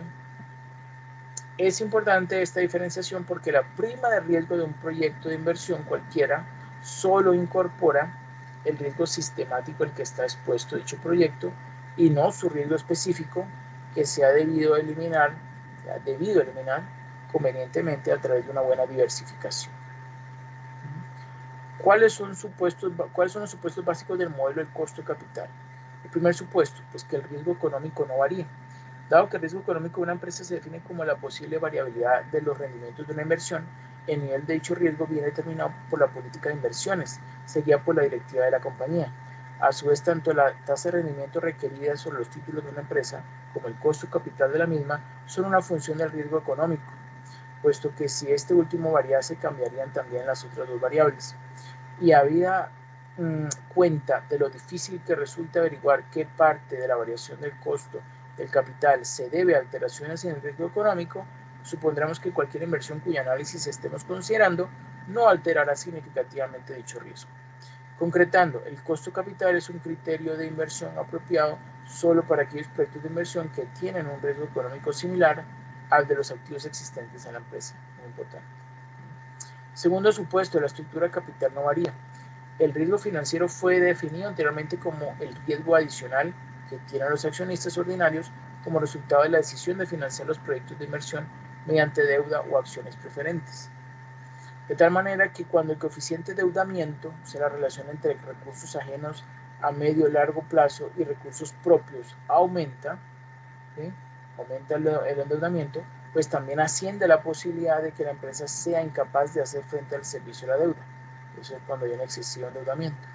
Y ello se refleja en un incremento del riesgo financiero, obviamente aumenta el riesgo financiero, y por tanto de la tasa de rendimiento requerido, ¿sí?, por los inversionistas en las diferentes fuentes financieras de la empresa. Vamos ahorita al diagrama causal, ¿sí?, esta figura 8 que viene acá, donde los signos más indican una relación causa-efecto directa y los signos menos una relación inversa. Es esta figura que tenemos acá, ¿sí? Vemos cómo las deudas, ¿sí?, en este caso, miren que tiene ahí un signo más junto a coeficiente de endeudamiento, ¿sí?, de suerte que el endeudamiento, el coeficiente de endeudamiento, ¿sí?, puede ser por aumento en las deudas, ¿sí?, o en recursos propios. ¿Y qué significa ese signo? ¿Sí? El signo más significa una relación causa-efecto directa, ¿sí? Si yo aumento, ¿sí?, mi endeudamiento, pues aumento el coeficiente de endeudamiento, ¿sí? Y si yo reduzco, miren, de una relación inversa, reduzco mis recursos propios, ¿sí?, pues entonces aumento el coeficiente de endeudamiento porque automáticamente significa que me voy a endeudar con más deuda. Bueno, dicho, me voy a financiar con más deuda, ¿sí? Y al aumentar el coeficiente de endeudamiento, pues aumenta también el riesgo financiero. Al aumentar el riesgo financiero, aumenta el rendimiento requerido de los accionistas. Consecuentemente, aumenta el costo del capital ajeno y aumenta también el costo del capital propio, ¿sí? Y aumenta, y ambos, o los tres factores, aumentan el costo del capital de la empresa, ¿sí? Bueno, así pues, el costo de las diferentes fuentes financieras es función de la estructura de capital de la empresa. Por tanto, los datos utilizados en el cálculo de dicho coste serán válidos siempre que la directiva o la gerencia continúe utilizando la misma composición de dicha estructura de capital. Así, por ejemplo, si la estructura actual es, supongamos, 40% de recursos propios y 60% de deuda, recursos ajenos, con vistas a la utilización del modelo del costo de capital, supondremos que dichas proporciones se van a mantener indefinidamente, es lo que se supone. No importa que durante algún tiempo la estructura real no coincida con dichas cifras, porque la idea es que a la larga o promedio, pues esa estructura idónea permanezca constante. Eso es lo que dice el modelo. Tercer supuesto, la política de dividendos no varía. Con objeto de simplificar el cálculo del costo del capital de una empresa, se supone que los dividendos aumentan indefinidamente a una tasa anual constante. Dicho crecimiento supone que es función de la capacidad generadora de beneficios de la empresa y no de un aumento de la tasa de reparto y de beneficios, todo lo cual implica la suposición de que dicha tasa de reparto, que es el reflejo de la política de dividendos, se mantendrá inalterada a lo largo del tiempo. Como los tres supuestos anteriores son bastante restrictivos, la directiva de la empresa deberá estar alerta sobre los mismos al calcular el costo del capital de la compañía. Por ello, en la práctica, el director financiero deberá utilizar un rango de posibles valores del costo de capital más bien que uno solo, ¿sí? varias fuentes. Así podríamos referirnos a un costo de capital que se mueve, ¿sí?, en un rango entre un 12% y un 14%, por decir algo. Tipos de recursos financieros. Nuestro objetivo es el cuarto supuesto. Nuestro objetivo es estimar el costo del capital de la empresa, o más exactamente el costo del capital medio ponderado, el WACC, ¿sí?, puesto que engloba los costos individuales de cada una de las fuentes financieras de la empresa, ponderados, ¿sí?, ponderados es lo mejor, por el peso que cada una tiene en el total de la financiación de la misma. Luego, lo primero que tenemos que decidir es cuáles van a ser dichas fuentes financieras. Para empezar, nos referiremos a las fuentes financieras a corto plazo, efectos comerciales a pagar, o digamos cuentas por pagar, ¿sí?, corto plazo, proveedores, pagar lo que tenemos que pagar a los proveedores, a los acreedores, sueldos y salarios, impuestos, devengados, etc. Dichas fuentes surgen de operaciones normales de la empresa, de tal manera que si las ventas aumentan, ellas aumentan también. Así, por ejemplo, si nuestra empresa realiza una inversión tendente a aumentar las ventas de un producto determinado, pues ello hará que aumente también las deudas con los proveedores y los efectos a pagar, así como los impuestos de vengados y otra serie de partidas del pasivo a corto plazo. Pero este aumento de los recursos financieros a corto plazo ha sido generado espontáneamente al haberse aumentado las ventas, ¿sí? Por ello, en el análisis del proyecto de inversión consistente en la mejora del producto, solo deberemos tener en cuenta las fuentes financieras necesarias para la mejora del mismo y no las que espontáneamente se generen con posterioridad. Todo lo cual nos lleva a decir que los recursos financieros a corto plazo no deberán ser incluidos en el cálculo del costo capital de la empresa, ¿no? Solo nos interesan los recursos financieros necesarios para cometer la inversión, ¿sí?, que es de largo plazo, más los necesarios para financiar el incremento del fondo de rotación que dicha inversión puede provocar. Todos estos recursos financieros los serán a medio y largo plazo. Por ello, solo utilizaremos por el cálculo del costo capital medio ponderado las deudas a mediano o largo plazo, las acciones preferentes y las acciones ordinarias. Una excepción ocurre cuando la empresa utiliza deliberadamente recursos financieros a corto plazo, o sea, préstamos a corto plazo, para financiar inversiones a largo plazo. En ese caso, sí que debemos incluir el costo de dicha deuda a corto plazo como una parte del costo de capital. Por supuesto, si dicho uso no fuese algo común, sino más bien casual, no habría que incluirlo como parte del costo del capital de la empresa. En todo caso, es necesario decir que financiar una inversión a largo plazo, ya sea en su totalidad o solo en parte, a través de recursos financieros a corto plazo, es una política bastante arriesgada, que podría poner en peligro no solo la realización de la inversión, sino también la vida de la propia empresa. Bueno, ahora ya algo un poco más práctico. El costo de oportunidad del capital, entonces dijimos, es el rendimiento al que renuncia el inversionista cuando acepta una inversión nueva. El costo capital o costo de oportunidad del inversionista es el mejor rendimiento esperado disponible que se ofrece en el mercado sobre una inversión de riesgo y plazo comparables con el flujo efectivo que se descuenta. El costo capital es un indicador que permite conocer el costo de los recursos financieros utilizados en la operación de la empresa y es de gran importancia en la toma de decisiones financieras, ya que sirve como referencia de la rentabilidad mínima que debe obtener la empresa en sus inversiones. El WACC o costo promedio ponderado del capital, CPPC, es el rendimiento mínimo que necesita ganar una empresa para satisfacer a la totalidad de sus inversionistas. Las empresas se financian de dos formas: con recursos propios que provienen de los accionistas o inversionistas de la empresa y mediante endeudamiento con terceros que pueden ser bancos, corporaciones financieras u otras. Dicho financiamiento implica la devolución del capital recibido más una remuneración causada por la utilización de dichos recursos. Ese costo se materializa en forma de una tasa de interés que corresponde a la suma ponderada de dos fuentes: el equity, o sea, el patrimonio neto, y la deuda, lo que es de terceros. Para el caso del capital contable o capital accionario, se denomina costo del equity, ¿sí?, o el CAE, caso E, y representa el valor en el mercado del capital accionario de una empresa. Para calcularlo, pues se toma el número de acciones en circulación y se multiplica por su precio unitario, ¿sí? Cuando la fuente es el valor de mercado de la deuda, se denomina costo de la deuda, K sub D. Dicha tasa se obtiene de la tasa que cobran las entidades financieras por los créditos otorgados. Y la suma de ese costo del equity más el costo del debt o de la deuda se representa con la letra T, ¿sí? La T pequeña, V. Es de vital importancia comprender que el costo de capital de una inversión depende del riesgo de esta. La fórmula de cálculo del costo promedio de ponderar capital es la siguiente. KE, que es el costo del equity, multiplicado por E, que es el equity o capital o patrimonio neto, dividido entre la suma de capital y deuda, ¿sí? Y a eso se le suma el costo de la deuda, ¿sí? También multiplicado por la proporción de deuda versus la suma de deuda más patrimonio, ¿sí? Es esta V, y todo eso multiplicado por el beneficio fiscal o escudo fiscal, ¿sí? Que es por 1 menos T, ¿sí? Ya que como ustedes saben, el costo de la deuda, ¿sí? Pues está exento del pago de renta, ¿sí? Pues tiene ese beneficio.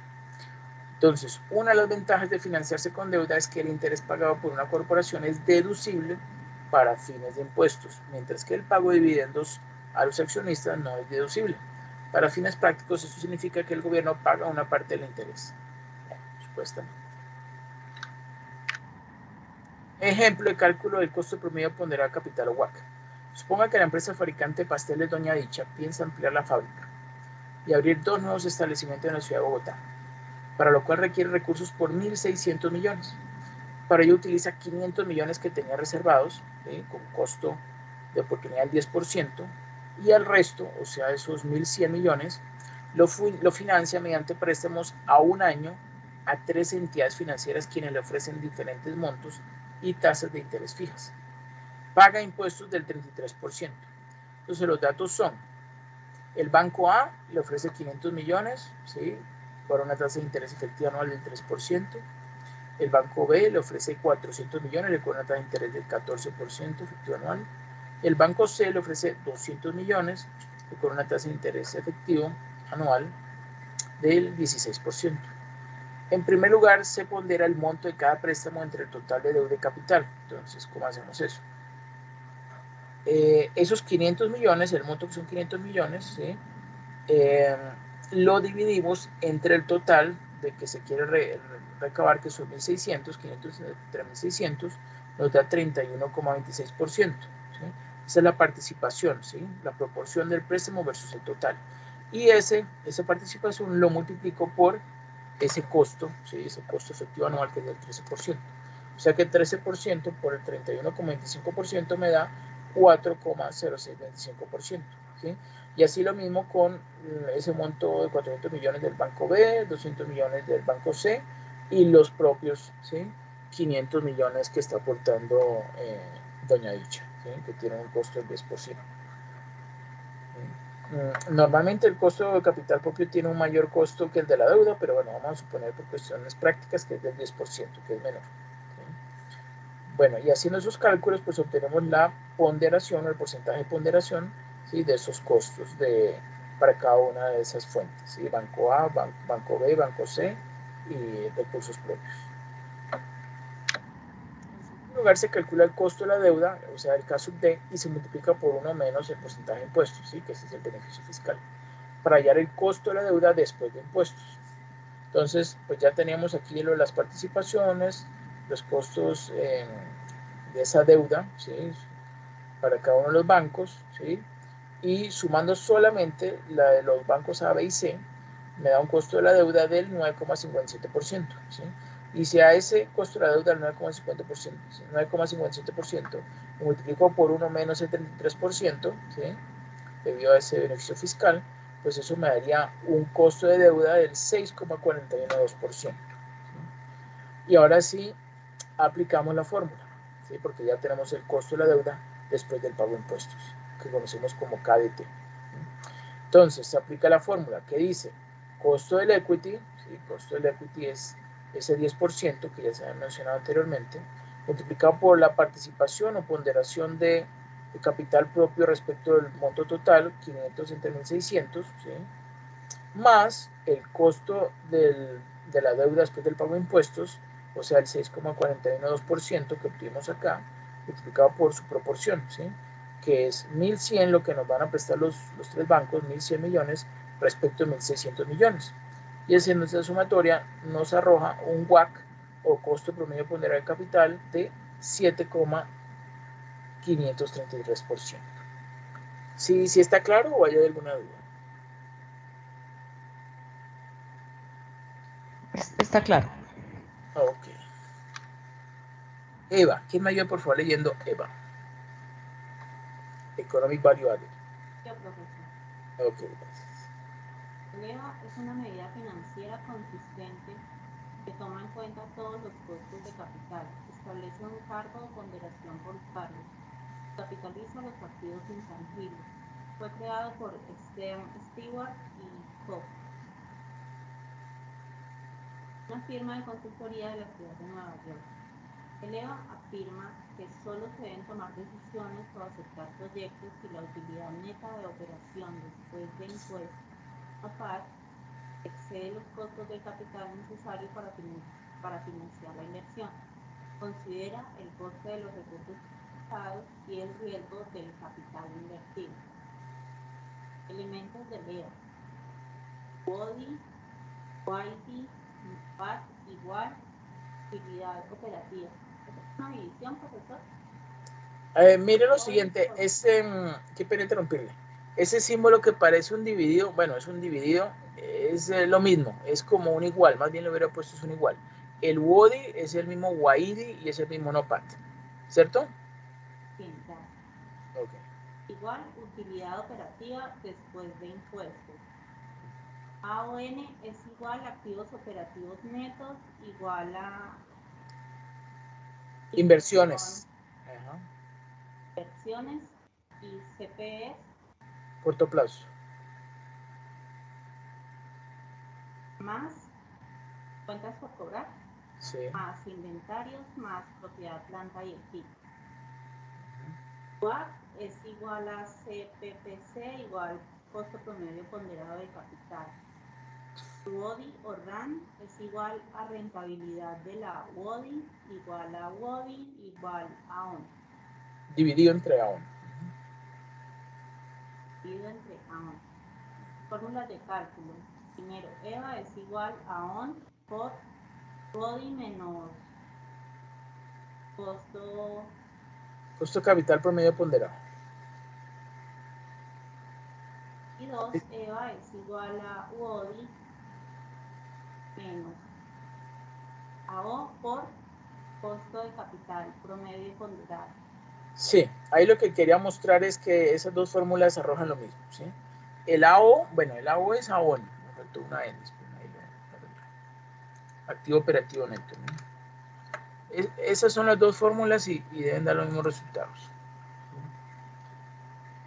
Entonces, ¿ustedes cómo me interpretarían este EVA?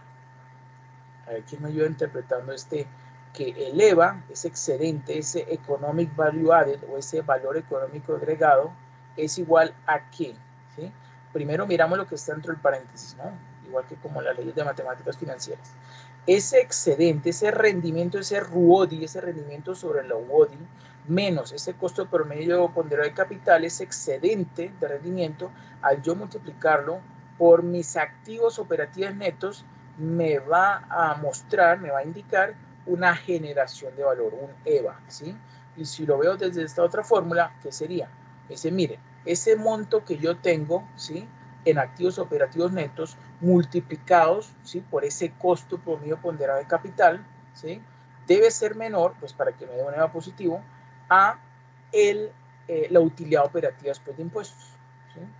Digamos que está en términos monetarios aquí el EVA, ¿no? Y el EVA lo podemos expresar en términos porcentuales o en términos monetarios, como queramos. Y, bueno, y aquí a la derecha está la fórmula de lo WODI-YD, ¿sí?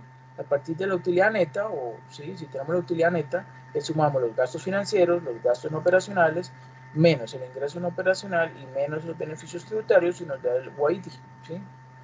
O también, no sé si se acuerdan, a la utilidad operativa le sumamos los gastos de depreciación y amortización, también obtenemos el YD o WODI o NOPAT. ¿Sí, sí está claro? Sí, señor. ¿Quién me ayuda leyendo esta? EVA y BPN.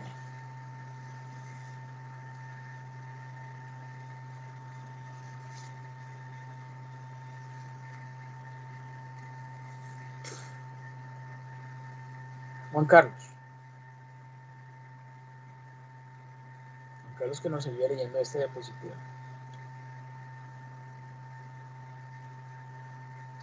Bueno, parece que José no anda por ahí. EVA y VPN. A. ¿Cómo funciona y en qué se diferencian los indicadores de evaluación VPN de FCL y EVA? El primero ¿Qué es calcula el FCL? VP, ¿Qué es FCL? el flujo, no sé, Flujo de caja libre, free cash flow. flujo de caja libre, sí, ok, por ahí va. Okay. El primero calcula el VP, ¿qué es el VP? Valor Valor presente.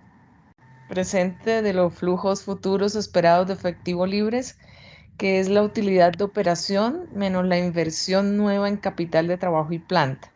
El segundo suma el valor presente del valor económico agregado futuro esperado al valor en libros de la empresa, pero solo después de ajustar este para que incluya todas las inversiones en activos intangibles como reputación, compras, valor de marca, investigación y desarrollo. B. ¿Cuál es la desventaja del valor presente neto para los administradores financieros?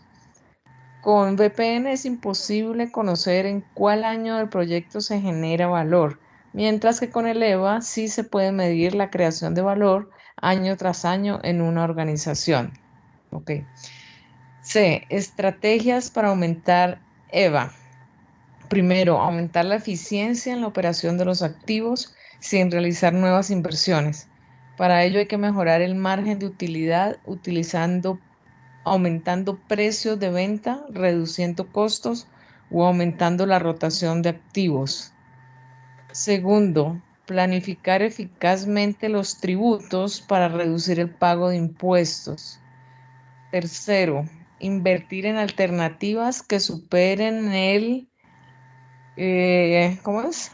Costo promedio ponderado de capital, WACC. Costo promedio ponderado de capital y no la rentabilidad actual, ya que esta puede ser superior a este costo promedio y se rechazarían alternativas generadoras de valor. Cuarto, reducir los activos operacionales manteniendo la utilidad y disminuir la financiación y su costo. 5. Aplicar estrategias como justo a tiempo, leasing, reducción de plazos a clientes o contribuyendo a lograr este propósito. Wow. Perfecto, muchas gracias. Bueno, yo continúo, muchas gracias. Valor agregado de mercado, o MBA, ¿sí? Market Value Added. ¿Sí? Market Value Added es un indicador relacionado con el EVA, que pretende mostrar si en los planes futuros de la empresa hay un valor agregado implícito. En este sentido, puede afirmarse que el MBA sirve para determinar la viabilidad de las estrategias y los planes futuros de la empresa. Es por lo tanto una medida que se basa en proyecciones y es igual al valor presente de los EVA futuros. Eso es, el valor presente de los EVA futuros. Este valor también resulta de restarle al valor de la empresa, ¿no?, el valor de los activos netos de operación, ese AON, ¿sí? Y es lo que se conoce con el nombre de prima del negocio, ¿sí? Casi siempre lo encuentran así, la prima del negocio es el market value added. Debe tenerse la precaución de no confundir el aumento del MBA, ¿sí?, en un periodo dado con el EVA, con el mismo EVA. Son valores diferentes. El MBA está afectado por las expectativas futuras de la empresa que el mercado traduce a un valor de la acción, ¿sí? Por eso es que normalmente lo que hacemos es, partiendo del precio futuro de una acción, ¿sí?, entonces miro a ver si se ha aumentado, si se fuera a vender la empresa en ese momento, entonces ese valor de mercado, que es el precio que se ha creado por medio de la oferta y demanda y que el público estima que vale, ¿sí?, digamos, si se fuera a vender la empresa, entonces se podría concretar ese MBA en un EVA, ¿no?, en un aumento del valor agregado. Pero si no, no. Si no es simplemente una prima de negocio que en caso de ejecutarse o llevarse a cabo, pues se traduciría en una ganancia. Lo contrario, pues es una estimación, ¿sí? Como dice allí. Entonces, debe tenerse la precaución de no confundir el aumento de EVA en un periodo dado con el mismo EVA. Son valores diferentes, el EVA está afectado por las expectativas futuras de la empresa que el mercado traduce a un valor de la acción, mientras que el EVA es el resultado de restar de las utilidades operativas, que son hechos cumplidos, el costo de oportunidad de los activos que se utilizaron para producirlas. Supóngase la siguiente proyección del flujo de caja libre de una empresa imaginaria para los próximos 6 años, donde en el sexto año se considera, ¿sí?, que se va a mantener a perpetuidad, ¿sí? Bueno, ¿sí se entiende eso, cierto?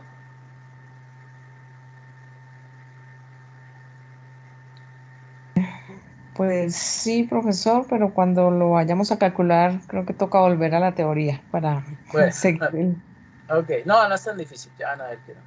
Bueno, muy bien.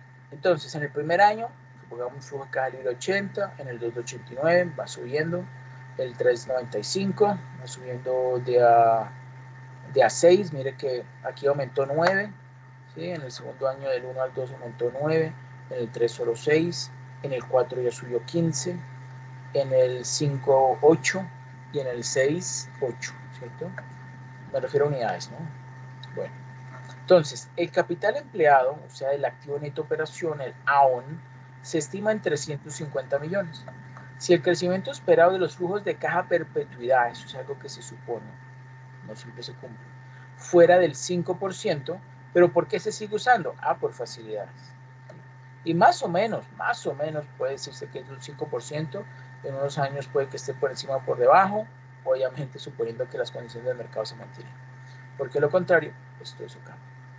El costo del capital, suponemos, ¿sí?, es del 21%, ¿sí? Los pasivos financieros son de 260 millones. Se pregunta uno cuál será el valor del patrimonio y el market value added de esa empresa. Entonces, el valor de continuidad, ¿sí?, vamos a suponer está dado, es de 800 millones, ¿sí? El valor de continuidad es el valor de la empresa en sí, ¿no? 800 millones. Y su valor presente, bueno, ese valor de continuidad, como su nombre lo dice, ¿sí?, es el que se va a obtener pues a lo largo del tiempo, ¿no? Continuidad. Y el valor presente, ya traído a valor presente, son 308,4 millones, ¿sí? ¿Cómo se obtuvieron? Ah, pues sencillo. Ese valor de continuidad partiendo de 128 millones, entonces, espera un momento, no es 126 sino 128.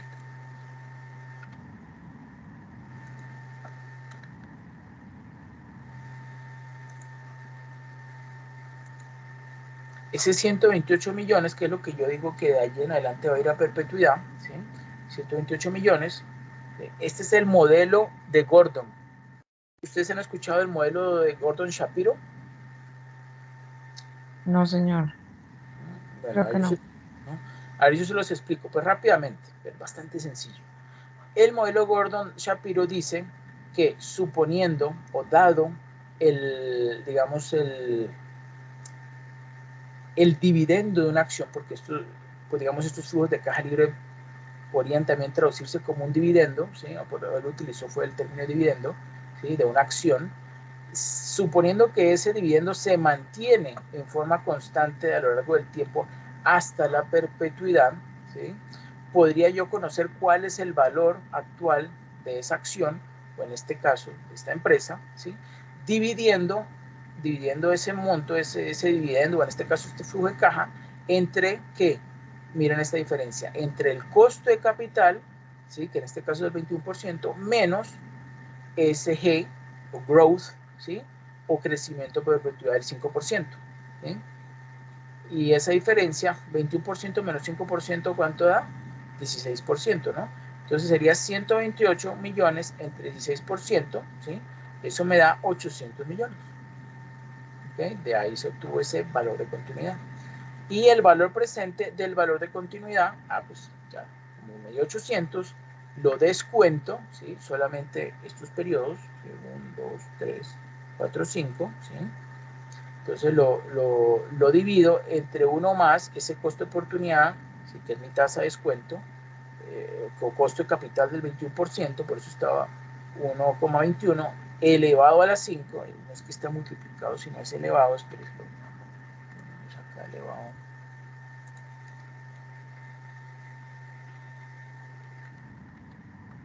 Está dividiendo, ¿no?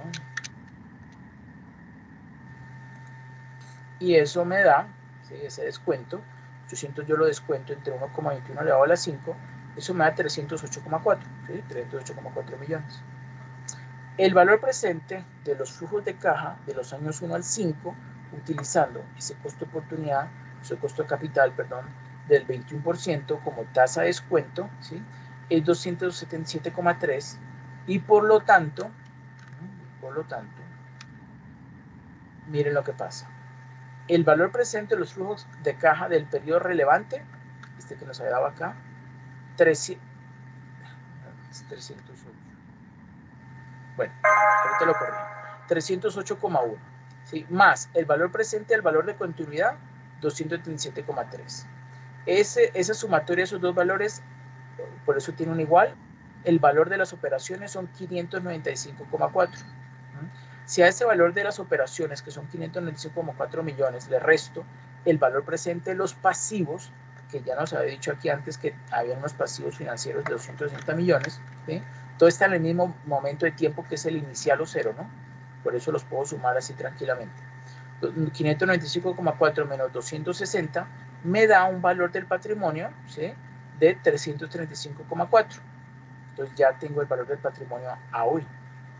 El MBA es igual al valor de las operaciones menos el capital empleado. Entonces, el valor de las operaciones son esos 595,4 menos el capital empleado, que son los 350.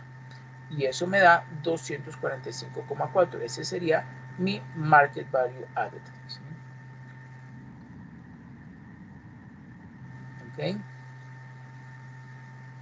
Profe, disculpe, la fórmula BC y BP está en la anterior diapositiva.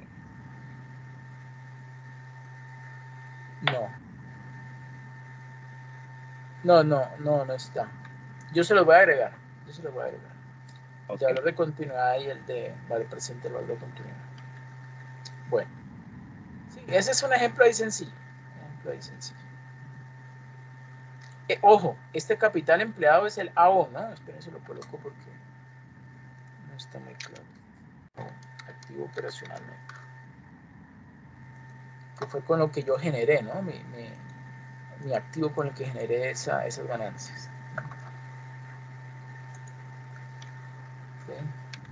Bueno, conclusiones. ¿Quién me ayuda leyendo por favor las conclusiones? Los pronósticos financieros permiten prever la situación financiera, ingresos y egresos de la organización teniendo en cuenta factores internos y externos importantes como el análisis histórico de las finanzas de la empresa. 2. En las proyecciones financieras deben considerarse los siguientes elementos: estacionalidad, saldos comerciales, comportamiento del mercado en un periodo de tiempo, gastos, transacciones y operaciones diarias, flujos de efectivo, capacidad de producción e histórico de ventas. 3. Cada tipo de recurso financiero, deudas, acciones, preferentes y ordinarias, deberían ser incorporados en el coste de capital de la empresa, con la importancia relativa que ellos tienen en el total de la financiación de la empresa. Ok, perfecto. Muchas gracias, Juan Carlos, ¿no? Bueno, ustedes me dijeron que tenían unas dudas, ¿no?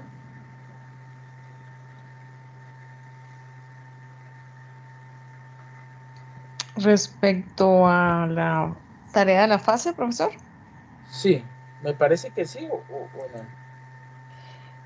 Sí, yo le había hecho unas preguntas por el Skype y Básicamente era así. En el documento anexo 2, donde se describe el caso de estudio, pues el texto dice usted ha sido contratado como gerente financiero y se le pide hacer esto, esto, esto y esto, y son como 1000 cosas, ¿no? Entonces, después en el documento guía de actividades, en el último numeral de la parte independiente y en Sí. el trabajo colaborativo, me parece a mí que como que es, en otras palabras, pero lo mismo que dice el documento anexo 2, ¿verdad? O sea, no es doble, no son dos cosas las que hay que hacer, sino que se refiere al mismo trabajo. Bueno, espera y lo miramos. Espera y lo miramos, porque no estoy seguro.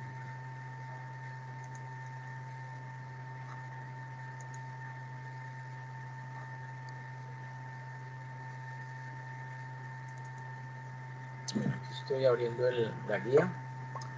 Ok. ¿Se refiere al punto 5 de la actividad individual? Sí, me refiero a que si uno, sí, el punto 5 dice que hay que, permítame Un yo también. análisis financiero comparativo. Mire lo siguiente. Voy a compartirlo para que lo vean. Sí, exactamente. Ese numeral 5 es análisis financiero comparativo de todos los estados financieros que está en el caso estudio y de la compañía que yo elegí. Exacto. Pero no, Exacto. no vayan a hacerlo sobre todos los estados financieros, solo sobre el balance y el estado de resultados. ¿Okay?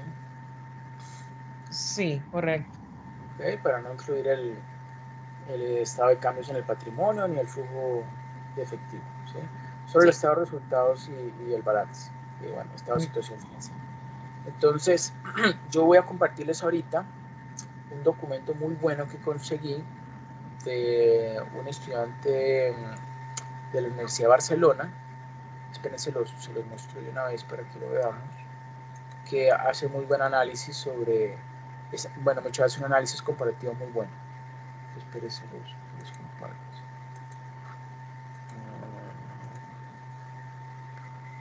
Excelente. Ahí está. Excelente, este trabajo es muy bueno. Profesor, le voy preguntando mientras tanto. ¿Y los numerales que siguen en la parte colaborativa se refieren al mismo estudio comparativo, ¿no? De la empresa del caso estudio y de la empresa que se eligió. Sí, sí, o sea, todo el trabajo colaborativo solo lo van a hacer sobre la empresa del caso estudio, que se llama Tienda Superfácil. Ok, pero es que en el numeral 3 dice que hay que hacer un análisis financiero comparativo también. Entonces, Bueno, pero ahí solamente es para ese punto, ¿no? Pero no es que lo demás lo vayan a hacer para correcto, las dos empresas. ¿Sí? correcto. Eso. Bueno, muy bien, listo, gracias. Ok. Esperen, les comparto este documento. Ahora se los voy a compartir ahí por el chat de una vez y también lo vemos un poquito.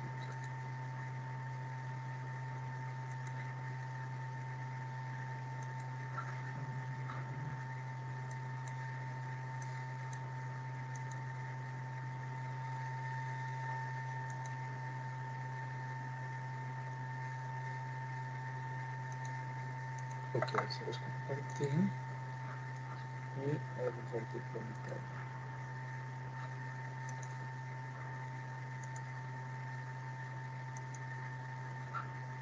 Está acá. Sí, está. Miren, se llama así, análisis comparativo de dos empresas del sector lucrativo. Esto fue elaborado por Carlos Sánchez Puga Siquiera, de la Universidad de Islas Baleares. Él analiza dos empresas, estas dos, actividades de construcción y servicios y FCC.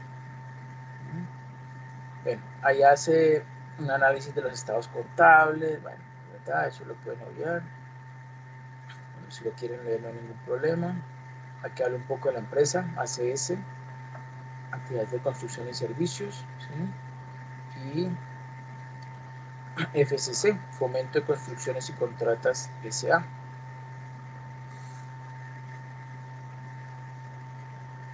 Bueno, hace un análisis patrimonial, hace un análisis contable, un análisis contable, un análisis patrimonial. Y aquí dice comparativamente. Aquí, por ejemplo, dice, en referencia al inmovilizado intangible, la práctica totalidad del valor de este subgrupo por parte de la empresa ACS se debe al Fondo de Comercio, mientras que por parte de la otra empresa FCC, lo más relevante son las concesiones y acuerdos de concesiones. Algo así es lo que ustedes tienen que hacer. Ambas empresas coinciden en el subgrupo de inmovilizado material, donde la partida más relevante es el de las, bueno, en este caso, ¿no?, instalaciones técnicas y otro inmovilizado material. Entonces lo que ustedes tienen que hacer es como comparar, ¿sí?, en unas cuentas que coincidan, ¿sí?, o subtotales más bien, porque de pronto esas cuentas no tengan los mismos nombres, sino con los subtotales, y miren a ver qué tiene, ¿sí?, de diferente entre uno y otro. Obviamente suponiendo que ambas empresas son de la misma industria, ¿no? Por eso yo les dije que escogieran una empresa que perteneciera al sector comercial, ¿no? Comercial de productos de abarrotes preferiblemente. Aunque también pueden ser las de grandes superficies. Yo sé que algunos de ustedes escogieron la de grandes superficies. Pero debemos hacer para ese comparativo, calcular todos los indicadores, ¿no? El margen neto, la rotación del activo, el multiplicador de capital, los índices de solvencia y endeudamiento para cada una de las dos empresas. Esperen un momento y reviso. Porque creo que por ahí hay que hacer ese tipo de comparación y ahí es donde está bastante complejo. Ok, entonces miren, van a hacer análisis de proporciones y tendencias para esos dos estados financieros, ¿sí? O sea, balance o estado de situación financiera y estado de resultados. Y solo dos raciones financieras, ¿sí? Rentabilidad sobre ventas y rentabilidad sobre patrimonio, ¿sí? Bueno, perdón. Rentabilidad sobre ventas y rentabilidad sobre patrimonio y uno de solvencia financiera, ¿sí? Para las dos, sí, para las dos empresas, correcto. Correcto. ¿Okay? Y en el punto 3,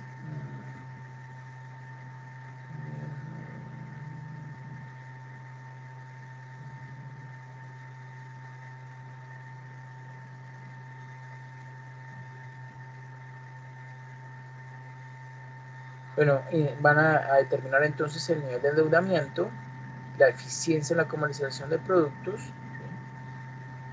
¿Qué creen ustedes que toca tener esa eficiencia en la comercialización de productos? ¿Qué indicador van a coger? ¿En cuál, profesor? Eficiencia. Sí, bueno, pues yo tengo eficiencia, el ROE, eficiencia de productividad, Sí, el Dupont. Sí, el Dupont. el DuPont, el Correcto. DuPont es de diagnóstico, sí, también. Okay. El Dupont, el de endeudamiento, pues deuda sobre, sí, deuda, pues, digamos, deuda corriente sobre total de deuda. Gestión de cartera, pues, sí, cuentas por cobrar, ¿sí? sobre algo, ¿sí? ROA y ROE. Y Sí, endeudamiento del activo y endeudamiento patrimonial y gross margin return o GMROE. ¿Sí? Y no más. Aquí y se no repite. más. Está Sí, yo todo. no sé, los demás compañeros, yo hablo por mí, ¿no? Sí. Está bastante pesado, a pesar de que he adelantado muchísimo. Digamos que en Excel le ayudan mucho porque ponen la forma de solamente dividir y nada más, pero después la interpretación sí se hace un poco... Bueno, entonces hagamos lo siguiente. En este punto número 3, dejémoslo en solo 3. El ROA, ROE y el GMROE. ROE, ROA y el GMROE. ¿Ok?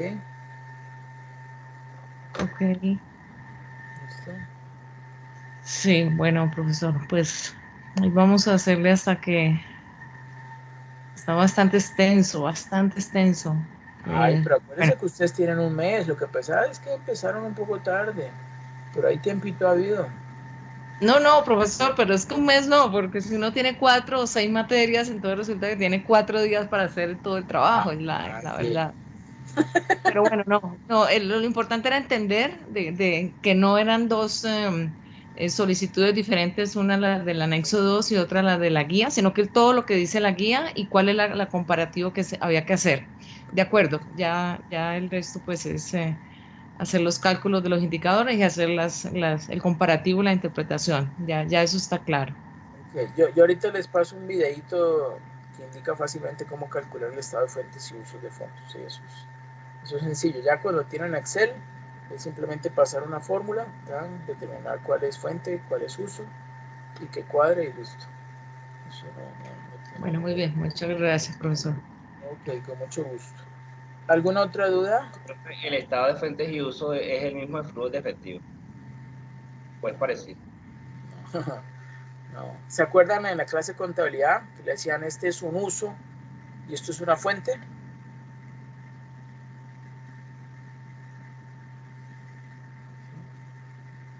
¿Sí me siguen?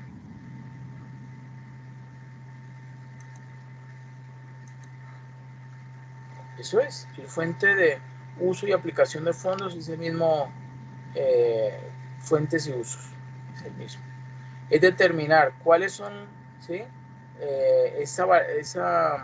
A partir simplemente de una operación de resta, yo puedo determinar si la variación que hubo entre una cuenta entre un año y otro representó una utilización de recursos, ¿sí? De efectivo, o una fuente de efectivo. Eso es lo que es. ¿Ok? Bien. Sí. Excelente. Bueno, ¿me confirman si ya todos registraron su asistencia? Sí, señor. Okay. Me dice Andrés Mauricio que no entiende el anexo 1. Bueno, el anexo 1, Andrés Antonio, yo sé que está bastante amplio. No lo tienen que llenar completo.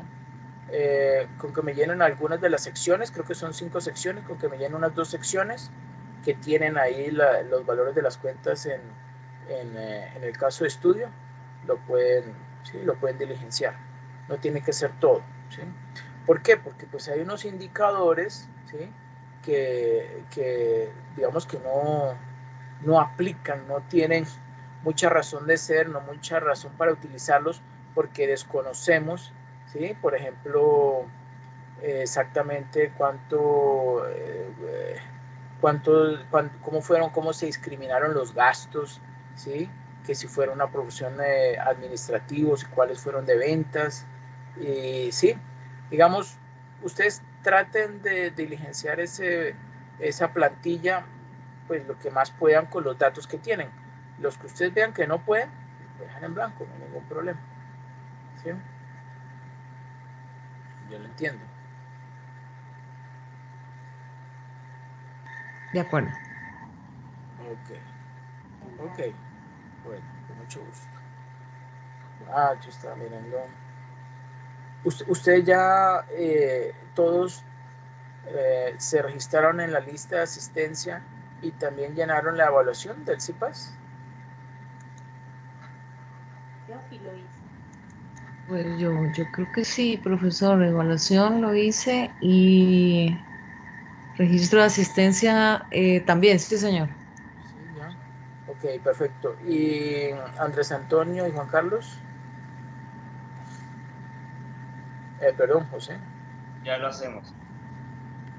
Ok, perfecto. Ahí están los enlaces en Skype, por favor. Ok, listo. Bueno, muchachos, muchas gracias. Cualquier duda que tengan ahí, por favor, en el foro, o si necesitan, me preguntan ahí por el Skype, como lo hace Ana María, y yo con mucho gusto les colaboro. ¿Ok? Eh, Gracias, profesor. ok, con mucho gusto. Por favor, empiecen rápido a hacer eso, no lo vayan a dejar para el fin de semana porque es extenso, ¿sí? Entonces, aprovechen lo que queda aquí al domingo. ¿Okay? Muchas gracias. Buenas Bueno, noches. muchas gracias. Bueno, mucho gusto, que pasen una feliz noche. Buenas noches.